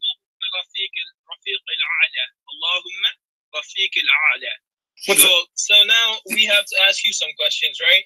No, you did not answer yet. You did not answer. The question is why Muhammad died poison? Why Muhammad died by poison? And you said to me Jesus was not killed. Why Jesus is not killed, but Muhammad died by poison? Okay, let me explain it to you. So Jesus, as you believe that he was killed, right? That's what your belief is. Isn't that your belief? The Quran confirmed that too. No, isn't that your belief that Jesus was killed? Yeah, I believe, yeah. Okay. So we don't believe that Jesus was killed. Get it? Did the Jews kill the prophets? What? Did the Jews kill the prophets? Which prophets? I'm asking you, did the Jews kill any prophet? Of course, Jews, they used to kill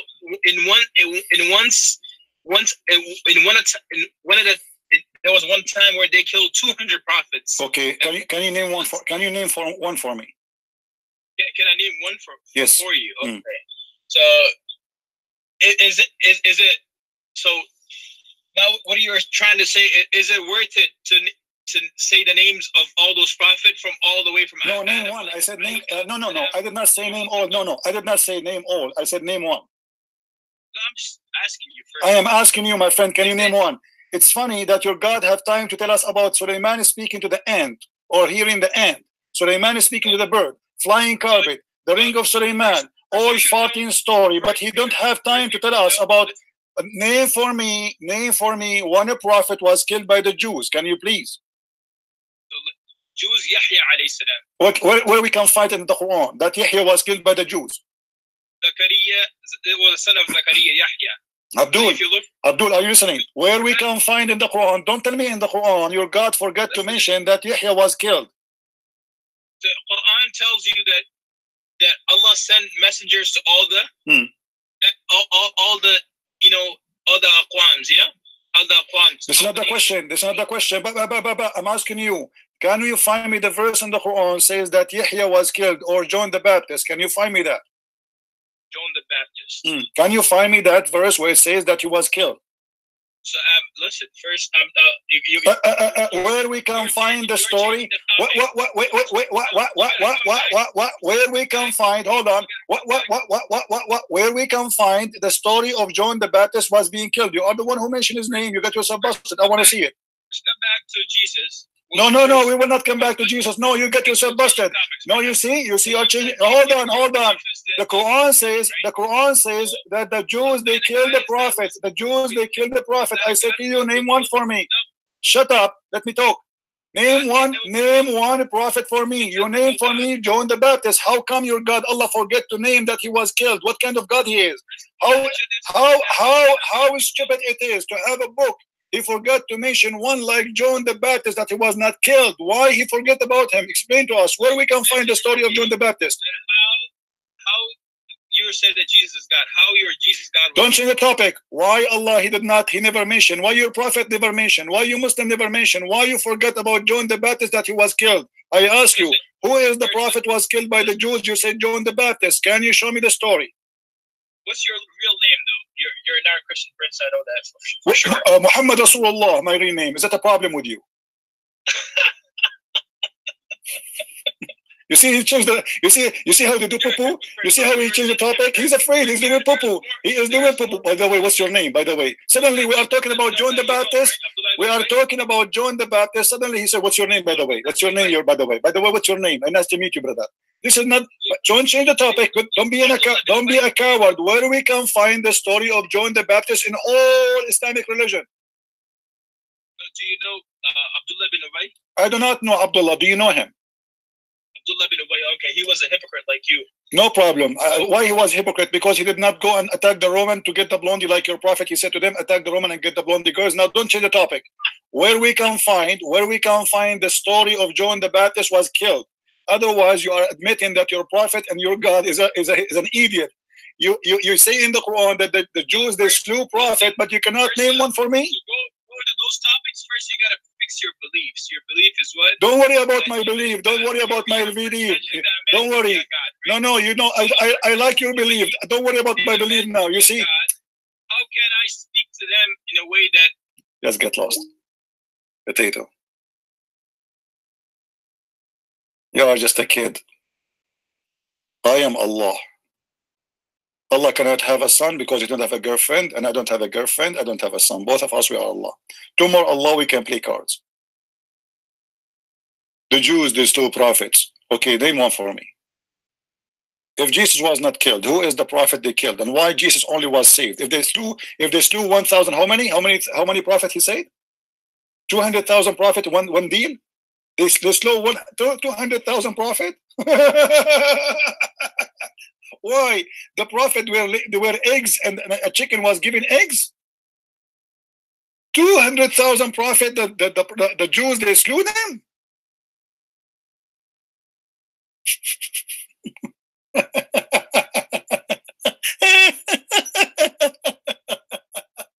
What a comedy! Oh boy. Name for me one prophet was killed by the Jews, John the Baptist. But this is a story in the Bible, not in the Quran. Are you saying to me that your book, your Quran, is a false book?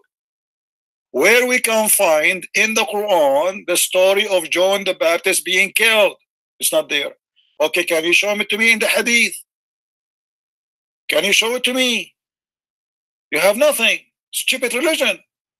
Your God have time to tell us that Sulaiman, he died standing. Nice to meet you, Sulaiman. Are you dead? Sulaiman, you are not answering. Sulaiman, move your eyes. Sulaiman, why are you not answering?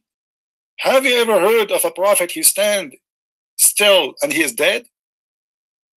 And then how his ministers and his wife, they notice he is dead? Who remember? Guys, who remember? Let us see how many of you remember. Who remember how they find out that he is dead? He was holding a stick in his hand, and then the termite eat his stick, and this is how he fell down. I will never hold a stick made from wood. I will get it made from something never rust. You know, the termite eat his stick, and this is how they notice that he's dead. What the heck? Ministers, kings, he's a king. People coming out, people coming in. They talk to him, his wives, and nobody knows he's dead. Standing? Are you sure, Muhammad? I mean, this must be a true story.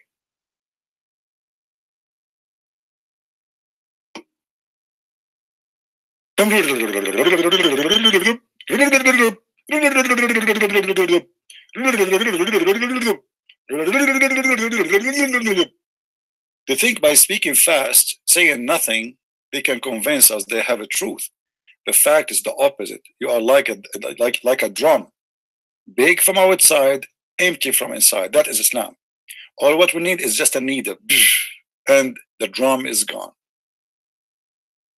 Islam is nothing but a balloon full of gas, and bad gas, not even good gas. The second we ask a simple question, gas come out. A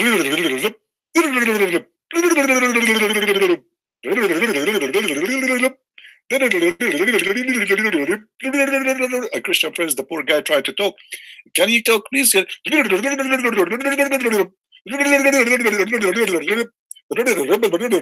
What? How in the world can we talk? What's happening here?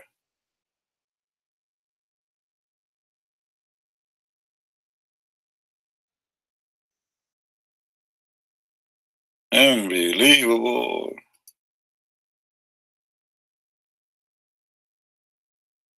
Quran is nothing but a stupid book.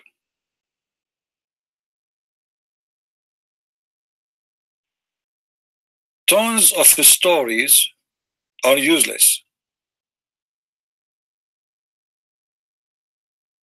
Why you don't focus about your book? Are you at your religion? Who told you I don't focus? I am bringing Muslims out of Islam, and we are making them accept the Messiah.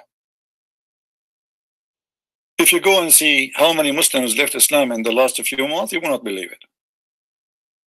Not only they left Islam, and they accepted Jesus as their Lord and their Savior.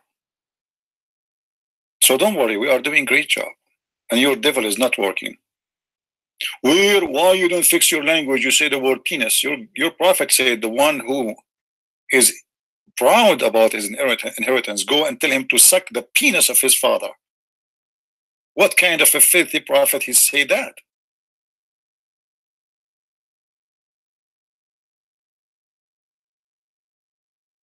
Or suck the clitoris of your mother. What kind of a prophet he is? Or suck the clitoris of a lad.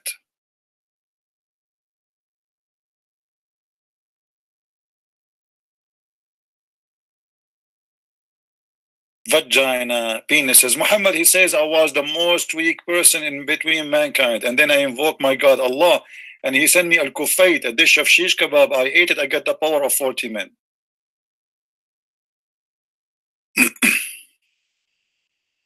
Look at this guy, guys. Look at this guy. Now he's trying to search, and he found me.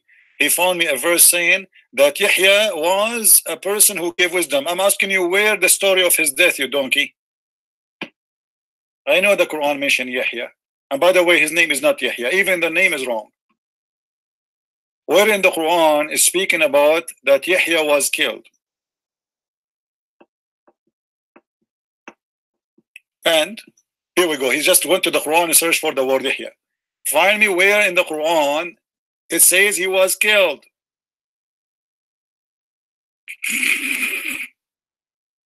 What kind of God? He mentioned a prophet, but he don't mention how he died. See? Here we go. All the verses you quote for me proving Islam to be a stupid religion. When you start talking about a prophet and you don't mention, especially this prophet, he was killed. And this is a great prophet. Why you don't mention how he died? Muhammad, he have time to talk about prophet, we never heard of them. Look at this donkey now. Look at this donkey. He's mentioning to me what about he jumped from Yahya to Jesus. Oh boy.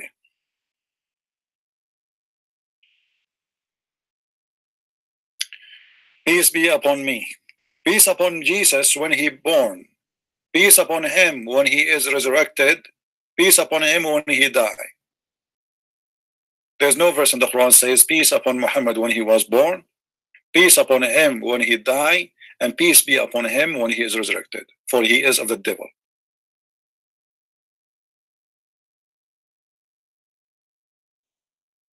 Now I will wait for you for the coming 2,000 years to find me the story of Yahya being killed.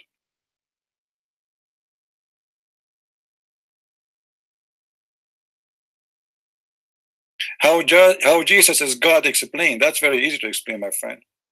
Jesus right now, according to your cult, is in heaven. He is the only one in heaven. From heaven to heaven he go back. A human being from dust to dust. Very simple.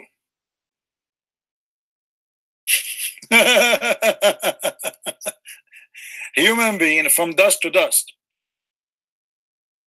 Jesus from heaven to heaven. And now as we speak, even in your Islamic cult, in the yellow pages of the Quran, according to you Muslims, he is in heaven. Muhammad in the grave. The cockroaches just attacked last week. Oh, sorry, the cockroaches attacked Mecca. Did not go to Medina yet. They are in their way.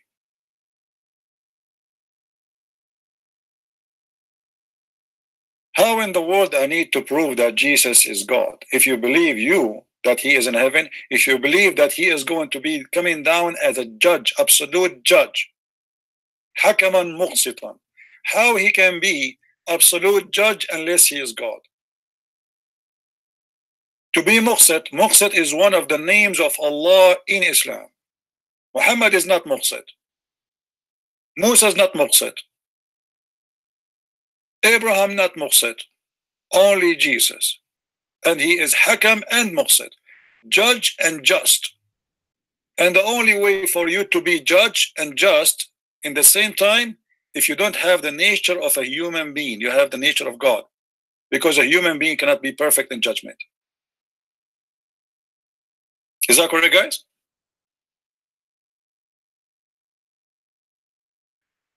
According to the Islamic cult, even Jesus is the one who will come and will destroy the devil.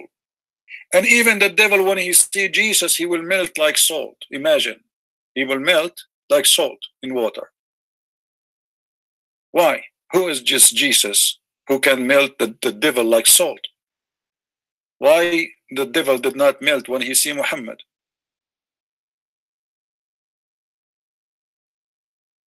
We prove it from your books. In your books, the Messiah is the word of God and he is the Spirit of God, not a spirit from God. In your book, Jesus is holy, chapter 19, verse 19.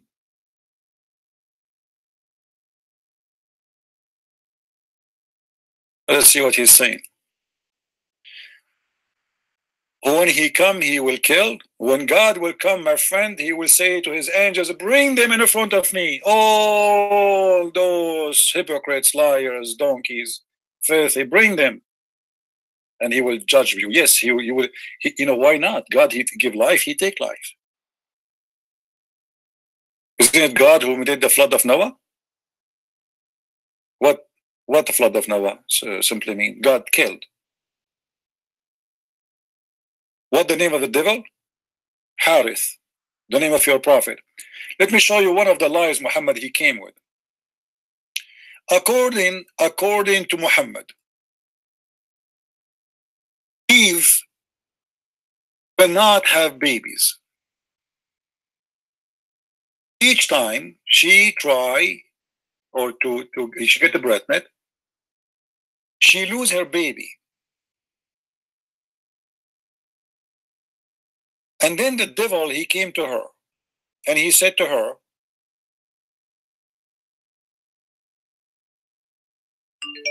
let me try to find the hadith. He said to her, if you want your son to live, call him the slave of Shaitan, Abdul Harith. You believe it? This is a story Muhammad he mentioned.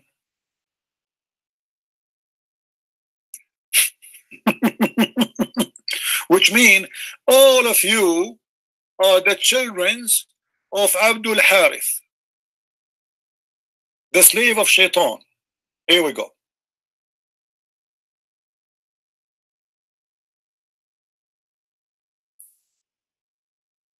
Do you see it? The Prophet of Allah said, when Hawa become pregnant, Iblis come to her. Iblis, the first Shaitan, the biggest Shaitan, the king of Satans, came to her, and her children would not live after birth. So he said, name him Abdul Harith. So she named him Abdul Harith, and he lived. What the heck?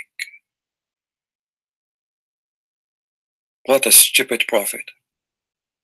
So Allah cannot protect Eve children from Shaitan if she name him anything except the name of Shaitan, the slave of Shaitan. He will not live.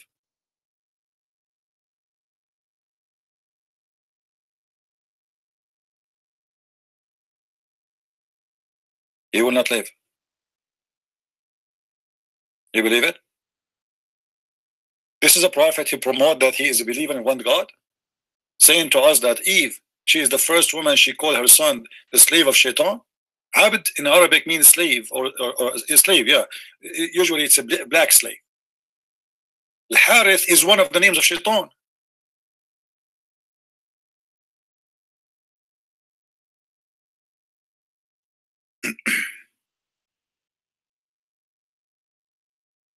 This would happen when you have garbage teacher. Look what happened when Shaitan, he met Jesus. Let me show you the reference so the Muslim will not say I'm making things up.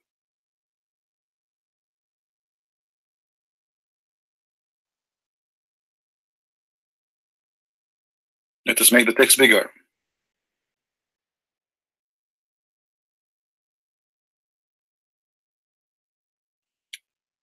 Here you will see Muhammad, he was speaking about the Shaitan. You see the Muslims in the translation actually. Look. وإذا صاح فيهم الشيطان إن المسيح قد خلفكم في أهليكم. And when the Satan, he screamed, says he that the Messiah, he is the inheritance of you. And they are going to come and they will say, this is not true, we will not believe. And then when Shaitan, he see the Messiah, he will dissolve like salt. When the enemy of Allah, the Shaitan, he see Jesus, he will dissolve like salt, as salt dissolve in water. Do you see it? That is Jesus, my friend, in your cult. And you don't want me to worship him? In your cult, the Shaitan, when he see Jesus, he dissolve like salt.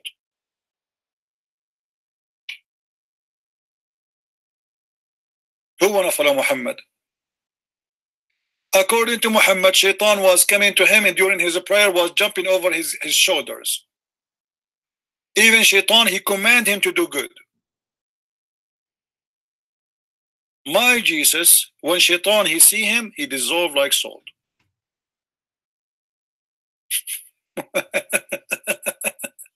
That is my Jesus. Who is your prophet, the child molester? Who's your prophet?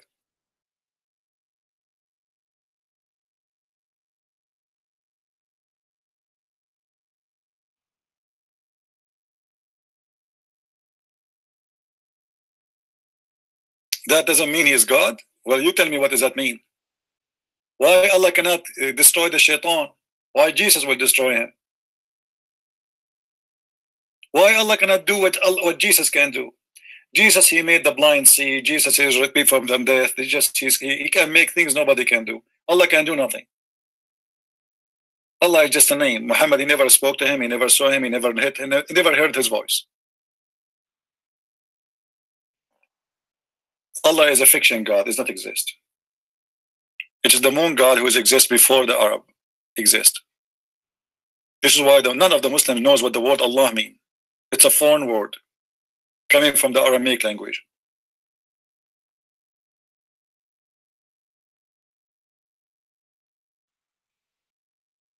Do we have any Muslim want to say something?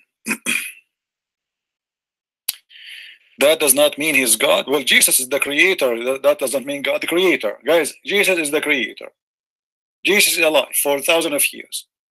Jesus, he can heal. He can forgive sin. You know, he forgives sin. The Jews, they said to him, which authority you have to forgive sin? What this guy is talking about? Yes, Abdul.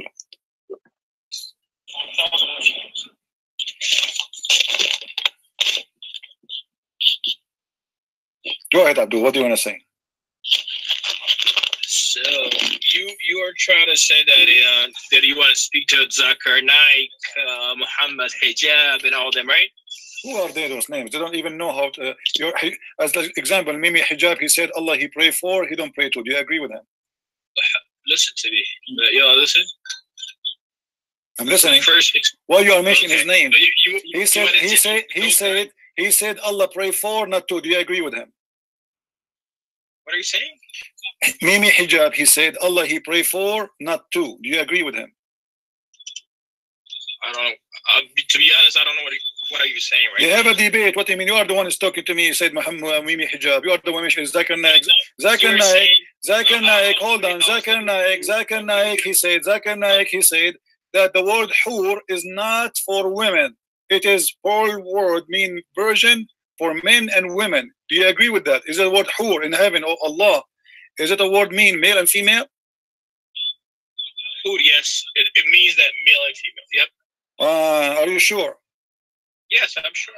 Okay, if I show you that both of you do not know what Islam is about and you are a false Muslim, what you would do? Okay, no, listen to me first. You're not a Muslim, right? Doesn't matter, so my friend. I am your master, my friend. Here we go. The Quran in front of me. You're not my master. You're just a okay, here we go. Did you say Khabith? Your prophet is a scumbag. He is a filthy. He is a child molester. He is a donkey. He is a poo-poo. I told you, don't say that word again. You listen first. The thing is, you're cursing my prophet live to the people. Okay. No problem. Here we go. Let me show you that you are. Let me show you that you are a donkey. In chapter 55, verse number 56, it says Yatmuthahun. How those are male, but they are going to be having sex and they will lose virginity and bleed.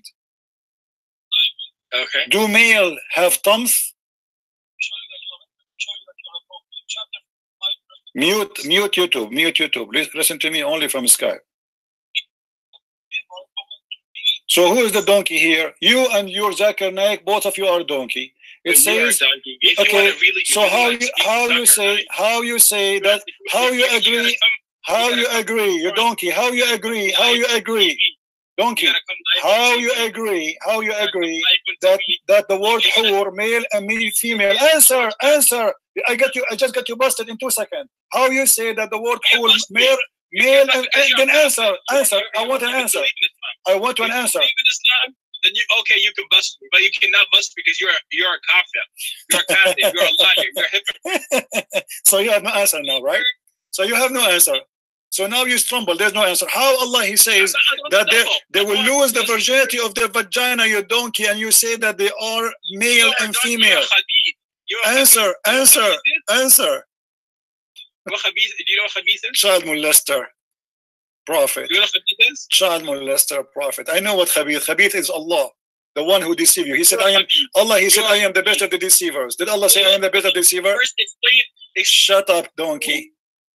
Donkey coward. You see, you called me. You could not maintain yourself for 2 seconds. You mentioned to me Zakir Naik. I said Zakir Naik, he says the hur is male and female. You said I agree with him. The second I show you the verses in the Quran, you start changing topic, calling me names. Coward like you're a prophet. Child molester. Go and get Aisha in your lap. How in the world he says yatmuthahunna and they are male and female, you donkey? Male have vagina?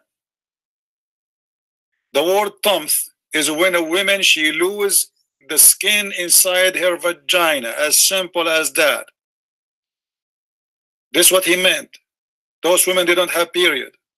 This is heaven. In heaven, there's no period.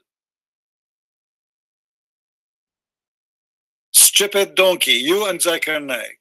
You cannot even, Zakir Naik, if I take him in 5 minutes, I'm going to make him shish kebab. I'm going to make him dust. The same when Jesus, he made the shaitan, dissolve like salt. By the power of my Lord. And this is what I do with you. Now, if you have an answer, call me you donkey. You said you agree that this is male and female. If you want to call me names, no problem.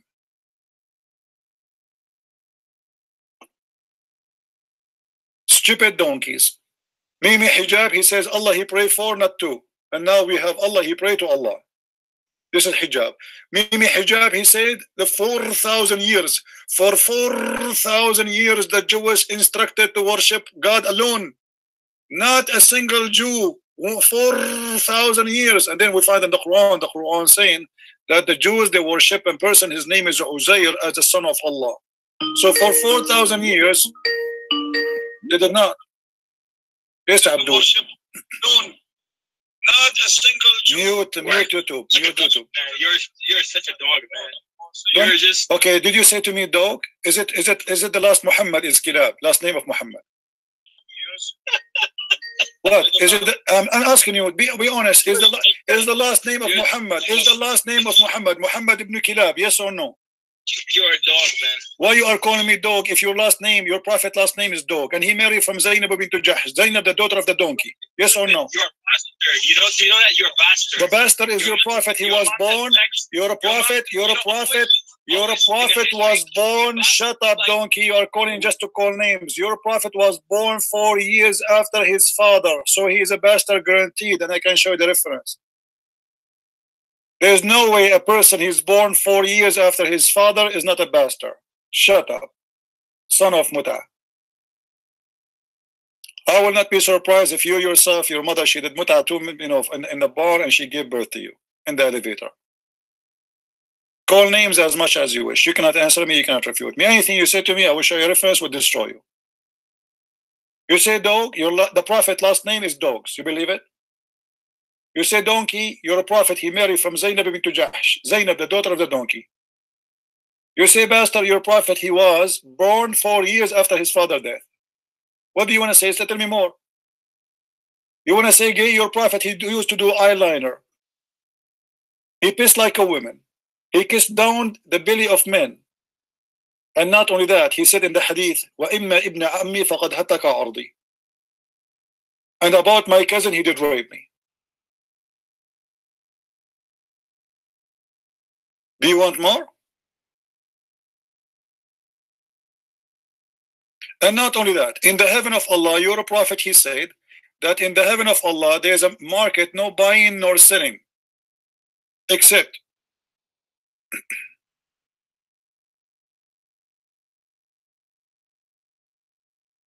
a picture of men and women.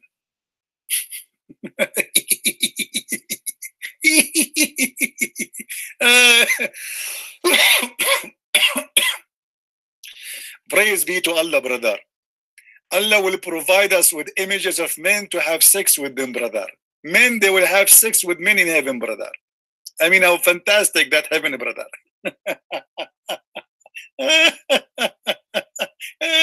This is God. This is heaven. I swear by Allah, Muhammad is talking. Indeed, in paradise, there is a market in which there is no buying nor selling except for images of men and women. Images of men and women? Are you serious? Are you serious? Okay. So now we have a Playboy magazine market. Images of men and women.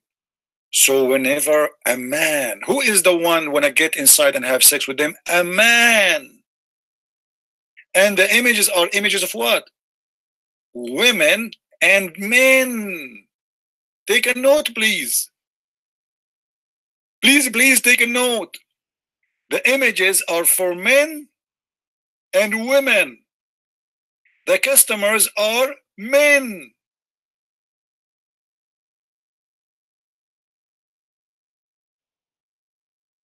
The gay prophet.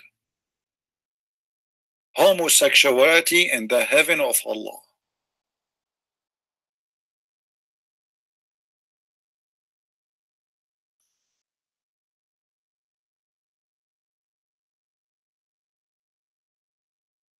Did I make this hadith up?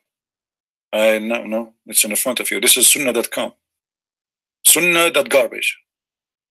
MashaAllah, sunnah. This is sunnah. This is all sunnah, my friend. A lot of sunnah here.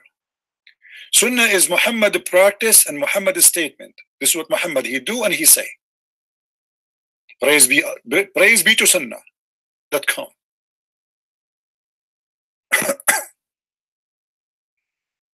I'm really convinced that Muhammad is a prophet of God. That's it. If you say that in San Francisco, half of actually no, there's the gays in San Francisco is about 10%. 10%? No, actually not 10%. 3%, I think. 3%. Yeah, 3% of San Francisco will convert to Islam immediately. Please don't show that to those people in San Francisco.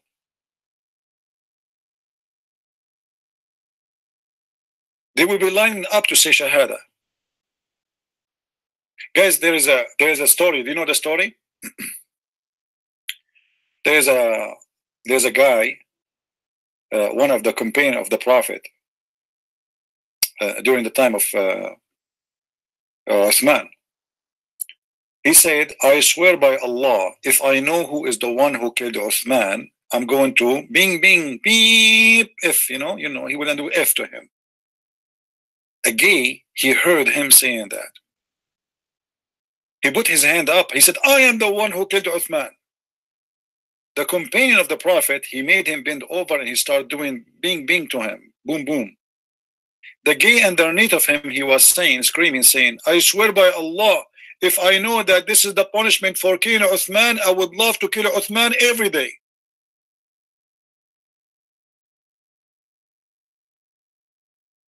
Is that a true story or a fiction story? The guy was doing him and he was swearing underneath of him. He says, I love it. I swear by Allah, if I know that this is the punishment for killing Uthman, I would kill Uthman every day, every second, forever.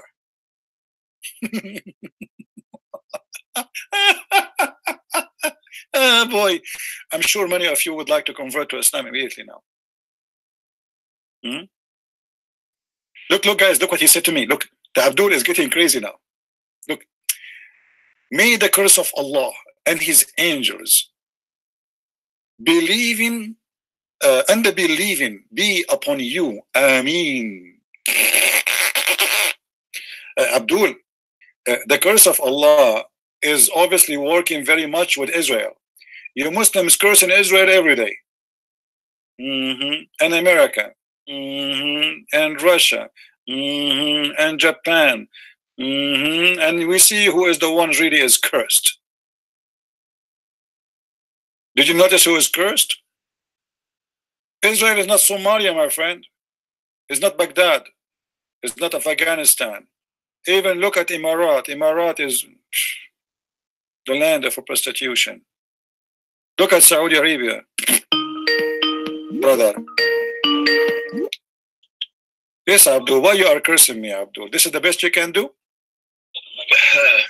So I'll try to. So the people who are Christians are listening to you, right? So we gotta explain your Christianity a little, you know. So you gotta explain how Jesus is your God. You said from dust to dust, this to this, that to that, and he's a God. How's that a God? How he is not a God if he's alive? You tell me. Why he's alive now? So I'll say so. Let's bring something up. Okay. Mute YouTube. Huh? Mute YouTube. I hear myself twice. You know, I feel like Jibreel now. You feel like Jibreel? I feel like Jibreel because I hear myself twice. Why?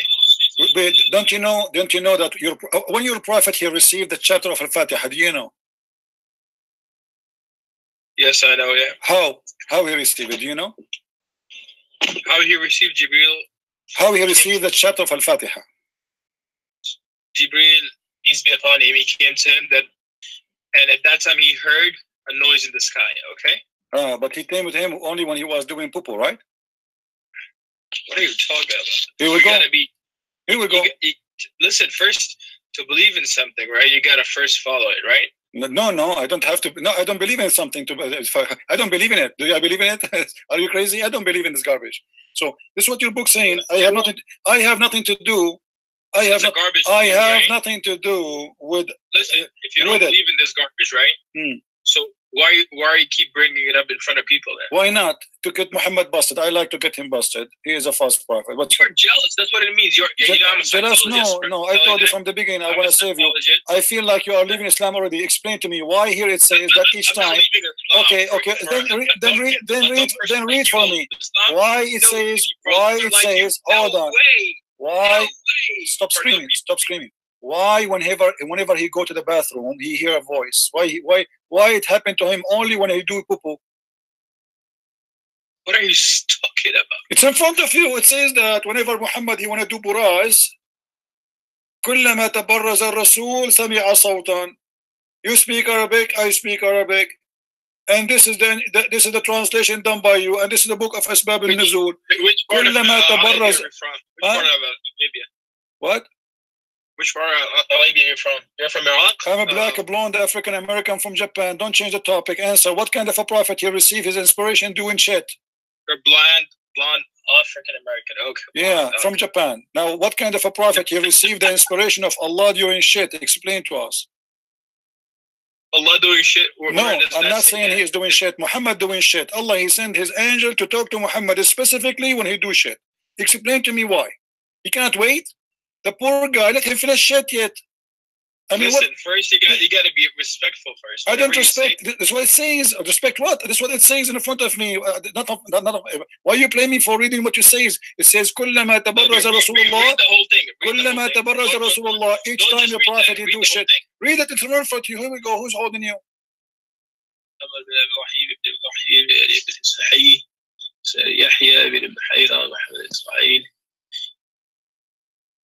Who said that the messenger of Allah gave him peace whenever he went out, you used to hear someone calling him, "Oh Muhammad," and whenever he heard this, he used to flee this way. He used to flee. Why he used to flee? Wait. Why are you changing it? Why are you turning it away? No, I'm not turning it away. Here we go. Read. And we are laughing. I love when you said he used to flee. A prophet, he fled during the poo-poo time, running away from the angel. Why? He never heard the angel before? Just wait. Where are you getting this hadith from first? Go back to the hadith. I'm getting it from my closet. Okay, you're getting from... Listen, first to follow hadith, right? So for me to follow hadith, I don't follow online hadiths, okay? But you gave me online hadith just 15 minutes ago. I didn't give online hadith. That's not online. That was not online. The website you gave me not online. It's not a website. No, you gave me from online. Go back to the outside. Go back. You said I took it from. Go back to the online thing. Didn't you search it on Google? Don't be a liar. Did you search it on Google? Yes or no? No way, bro. So how you made the text in computer if it's not from Google? How you make a text? You type it all? Why did I took a long time to send it to you? Let's get lost. I have no time for liars. How you make it from the book into Skype? No, don't call me. Don't call me. Just go. Go. I have no time for kids. Let your dad call me. A prophet, he ran away each time. I don't take online hadith. Does it make a difference if it's online or not? This is your website. This is the official government website of the King of Jordan, who is supposedly from the children of the child molester Prophet Muhammad, peace upon him. This is an official government website of the King of Jordan himself. You don't believe me? Let me show you.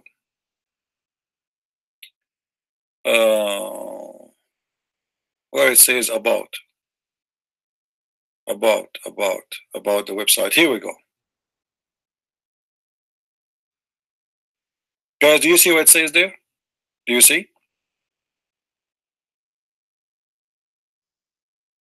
About Tafsir, unique feature about its institute. Okay, let us see about the institute. Okay. What institute is that? Here we go. Amman, Jordan.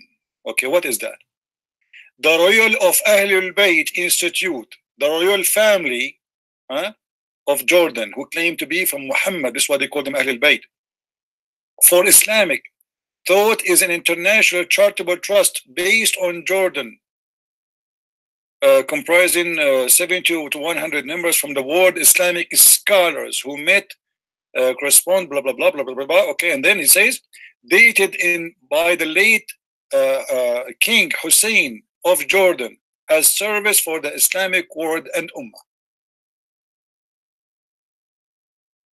This is now an online website? Yes, it is. And this is explained why the King of Jordan is the dog of America. Because he is the child of the Prophet Muhammad. Very corrupt family. The son as like his father. A CIA agent, the King of Jordan.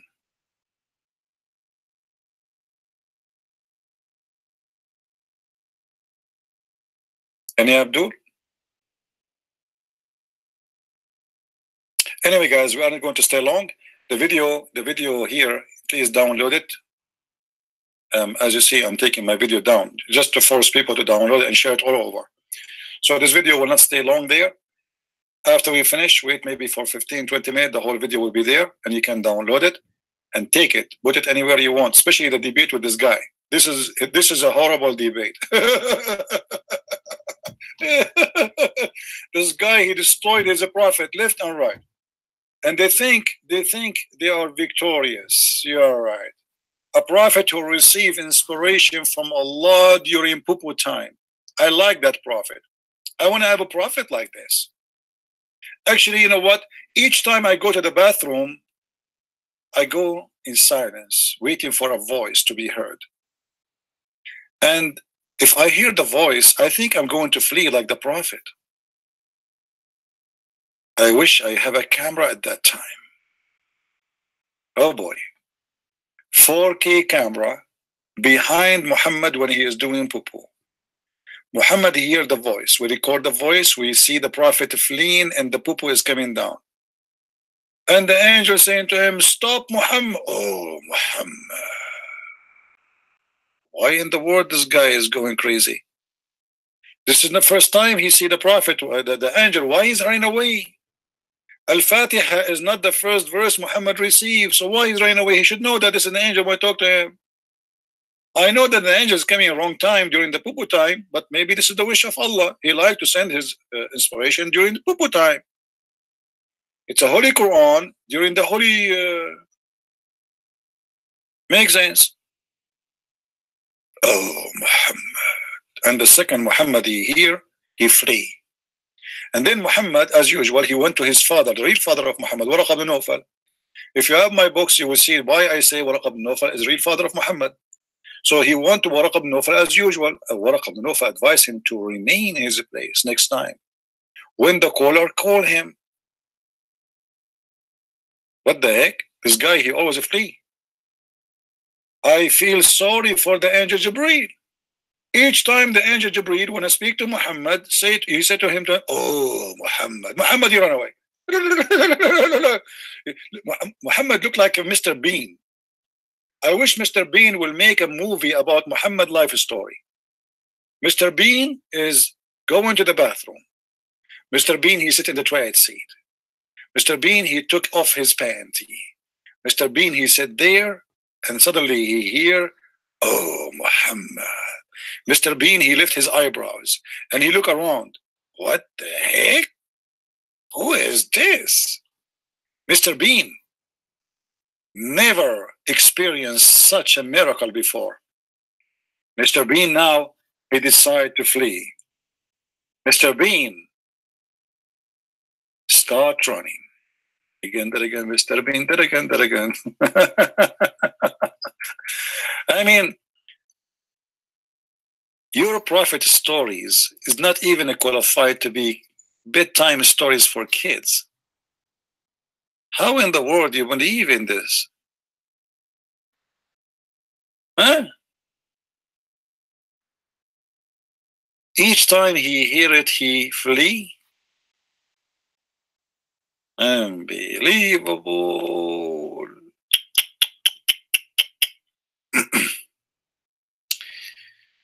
All right. Anyway, guys, I think we have enough for today. Did we have enough for today? I'm supposed not to do any podcast today because I want to work in translation of the Quran. But I hate you all. I miss you. What I can do? I mean, I miss you. Seriously. And you see, this guy, he said, I put the curse of Allah on you. Last time, the Muslims, there's a guy, his name is a Muslim Knight. He opened a room in chat room programs called Paltalk.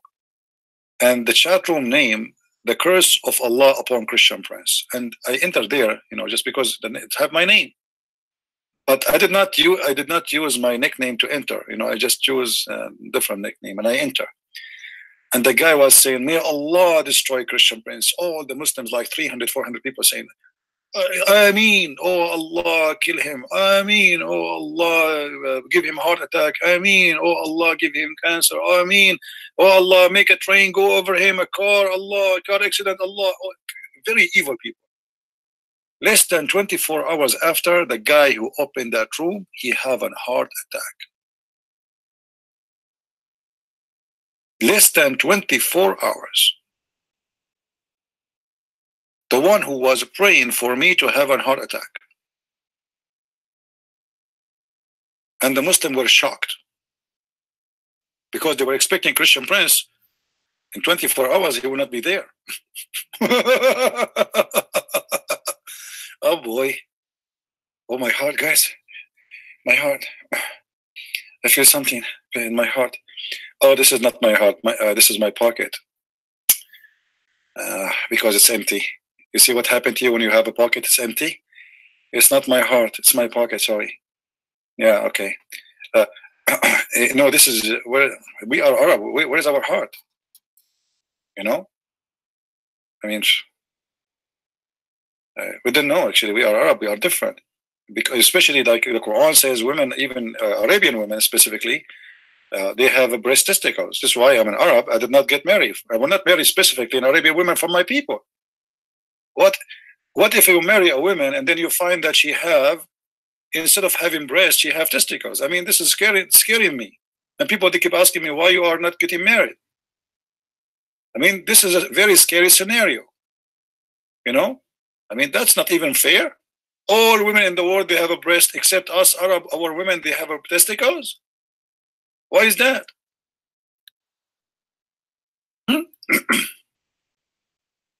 That's weird.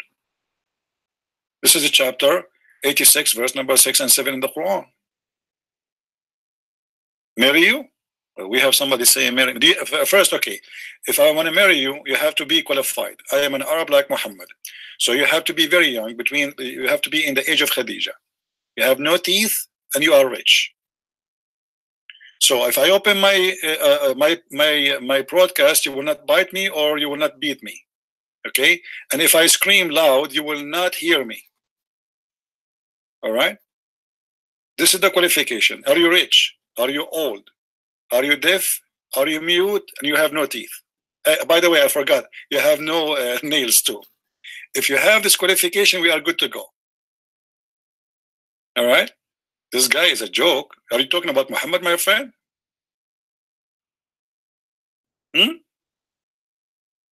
Well, I want to be like Muhammad. Who look what rich woman he did. You know, he was the most poor person between the people. He married from a rich woman. She is 25 years older than him. I am willing to marry someone. She is 95 years older than me. If she have money like Khadija, praise be to Allah. We have to, we have to follow the step of the Prophet. Sunnah. This is Sunnah, my friend. Sunnah. This is what they call it, Sunnah, to follow the step of the Prophet. You know, when Khadija, she was dying, do you know what Muhammad he said to her? If you have my book, 6 on Allah, when Khadija, she was in her deathbed, he said to her, Khadija, send my greeting to my wives. Khadija, she looked at him, she said, what? Did you marry a woman before me? Any women before me? She was like, what? He said, no. But Allah, He promised me to marry from Asiya and Mary, the mother of Jesus. Look at the idiot. He claimed that Allah, He is preparing for him Mary, the mother of Jesus, and the wife of the Pharaoh, waiting for him in heaven in the bed for sex.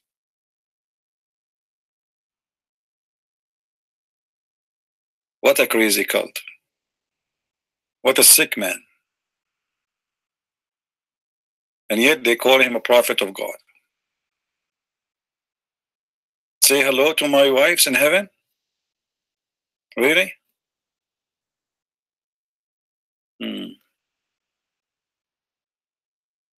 So people, if you like what the Christian Prince he do, and if you don't mind, hit like and share the video and download it. This video will stay on air online for 24 hours only. All my videos, they want to stay long. I'm taking them one by one, as you notice. And the reason is I want people to download, because a Christian Prince will not stay alive forever. I want you to keep this for your security, for your kids. Time will come and this guy, his name is Christian Prince, will disappear. All of us, we will die. And then the Muslim, they will say Allah killed him. Yeah. No, my friend, I will die anyway. Nobody stay alive anyway, my friend. We know that. Yeah, your God, he can kill anybody. So please download and share it. Not only in YouTube, there's many websites you can share videos in. Share, keep, add notes, take notes, bookmark, website. Like the admin, they are posting you for a website reference. Especially like we have a gentleman, his name is Phil. Each time I speak about something, he flood the text there with reference. Save his reference. He's doing a great job. I'm very grateful for this person, actually. He's very, very good. He's trying to help. Like each time I do video, you will see this guy, he is posting. So I do what I do by voice, he do what he do in text there. This is take a lot of effort, by the way. So we have to be grateful for this man. So take his reference, save it, bookmark it, organize it, like make a section for women, hadith about women, make sections about hadith about Muhammad, about black magic, about heaven, about, and my books is a treasure of reference. You will not find any book ever. You see, my books is written in a different way. It's very simple to read, very simple to understand, and my English is very simple, not because I'm doing my best to make it simple, because my English is limited. So it's very simple anyway. So it's the same way I talk to you here. This is the same way as my books is. No, there is no different. You can notice right away that this is Christian Prince. So I'm doing all my my effort so we can help each one of you, especially your children, your family, so Muslims will not deceive them. Anyone who watched those videos, he will believe right away that Islam is garbage. This is the same as taking a flu shot, not because you like the flu, but because you want to fight the flu. So we are the flu shot against Islam. Don't wait until your son, he meets somebody in school and they lie to him, or your daughter. Teach them, show them, let them watch, you know. And for sure you can make them watch things fit with their ages. Like, don't make them watch something we talk about penises, etc., when they are just kids. So you know, you maintain what is good for your kids to watch or to read. Explain to them, share with them, discuss with them. Don't think those things we should not talk about. Don't wait until the problems happen and then you have no choice to talk about it. It's going to be too late, right? So let us help everybody. And I'm very thankful that there's many people, they are trying to help. They are translating my books to many languages. Thanks to the Lord. He provided me with the best people ever. They have a great heart. They translate and they don't even get paid. I'm not a rich person to can afford it to pay them. People who translate to German language, French, Dutch, Swedish, Malay, I mean, many languages, wonderful people. I don't even know them. They don't know me. We never met. I'm very grateful. The Lord is good, and always He sent the good ones in my way. And this is actually one of the things I'm amazed about. It's how the Lord, He sent helpers. Each time I need something, in the middle of nowhere, somebody contact me, and I trust my feeling. I trust my Lord that this person is decent, because you know sometimes they can be even a Muslim contact you. But I trust. The Lord never put me down. Always when somebody contact me and he says to me, I want to help you, and etc., I don't answer him right away. I wait for my Lord to give me a signal. If I receive it, I say yes, you, and then we go for it, and He never failed me. God is good, my friend. And the Lord, the Messiah, is amazing.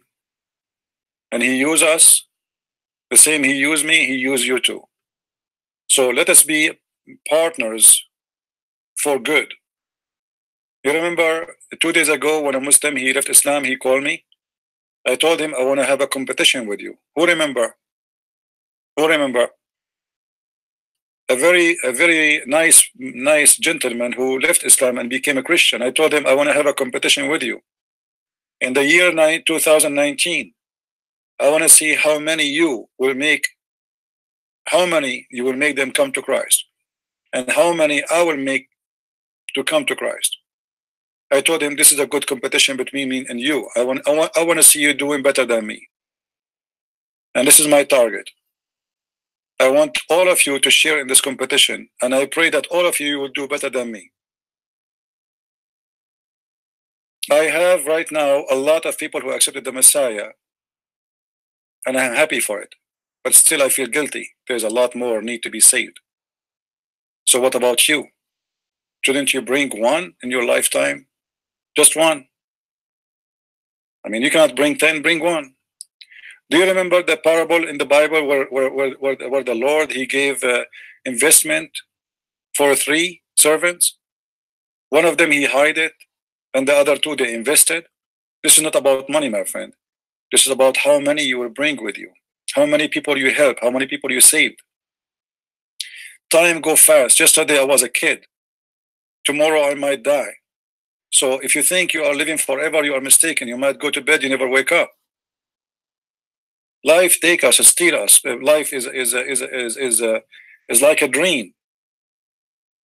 People, they have an obsession with money and food and clothing and fancy cars and etc. But nobody take anything with him to the grave. That's it. You know, one day they will, all the money you have, they will take you, a bunch of people, maybe even you do not know. Maybe your family will not even go to your grave. They dump you there, they put some dust on you, and bye-bye. After that, nobody remember you. Unless you are a person to be remembered. There's people will be remembered by people and by the Lord and by the angels of God. And there's people to be remembered for being evil like Muhammad. And there's people who will not be remembered for they did nothing. They are no one. So you choose what you want to be, my friend. You want to be one of His children's, so you will be called the prince and princess, for we are the children of God. Or you want to be no one. Or maybe you want to be the prince of the darkness, or his followers. to follow Muhammad and heaven of vagina and penises and etc. So we have to choose our direction, what we want to be and where we need to go. Let us accomplish something so we can be remembered. And when here we say remembered, I want to be remembered by people, they are grateful, not because I'm asking for reward. By people, I made them happy, not because this is my reward. My reward is to see people happy, people they are with the Christ is saved. So, and me, the sinner is no one. I never claim to be a priest. I never claim to be a bishop. I never claim to be holy. I never claim to be saint. I am a sinner. May the Lord forgive me. No one in the top of this earth is not a sinner. Everyone. This is why the Bible says, confess your sin to each other. Why we need to confess sin to each other? Because we are sinners. And we witness for our sin. And we confess our sin, for we are not proud about it, but we condemn it. And we fight it. Sin is not the problem. Lifestyle sin is the problem. So if you commit sin and you continue doing your sin as a lifestyle, that is a problem. But if you commit sin and you decide to fight it and you go over it, then you are strong and you are in the good track. Otherwise, nobody in this earth did not commit sin. We are not. This is what the Bible says. No one is good but God. That is the Lord, the Messiah. He is the good shepherd. So we don't want our sin to take us down. We want to fight it, and we want to overcome the sin, and we want to overcome the devil and his promises, sex and money, and false glory, heaven full of food and boys, naked boys around us. That's obvious. It is from the devil. There's no way God is a pimp. Be aware of false prophets who come to you in the clothes of a sheep, but they are wolves. Muhammad actually even did not even use the sheep clothing. He is coming to you right away as a wolf. So how in the world you believe in such a man? What a shame. What a shame. A prophet who don't respect your mother and my mother. A prophet who believe that every woman is the devil. She come in the shape of a devil and she live in the shape of the devil. If we cannot respect our mothers, respect who? The women who carry you in her womb for 9 months. The women who cry for your tears. The women who die when you see you dying. The women who go crazy when you see her son getting hurt. How in the world I will accept that somebody saying that my mother and your mother go and come in the image of the devil? That is not from God, my friend. That is not from God. This person, he have a mental issue. Crazy, sick, and he is possessed by the devil. Not a single thing about him is right. And the first thing you learn in this cult, that it's a man-made religion, made by the man for the man, and women are nothing but sex toys. That's not from God. The Bible called Adam and Eve Adam. In case you do not know, before Eve was called Eve, she was called Adam too. And God, he created Adam and Eve, not Adam and Eve's. That's what make family. Not a man with a bunch of women. That is nothing but a pimp.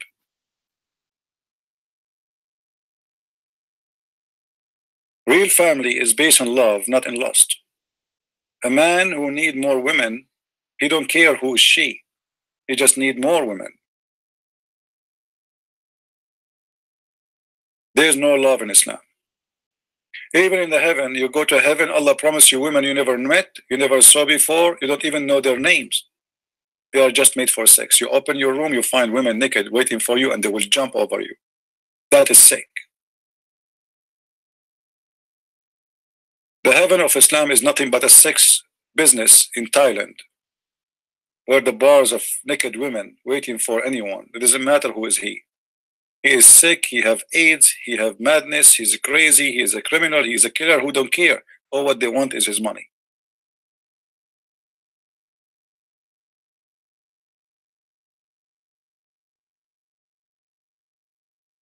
Thank you everyone for being here, and until we see you again, may the Lord bless you. Christ is Lord and Islam is false, and we see you soon again. Take care. Bye-bye.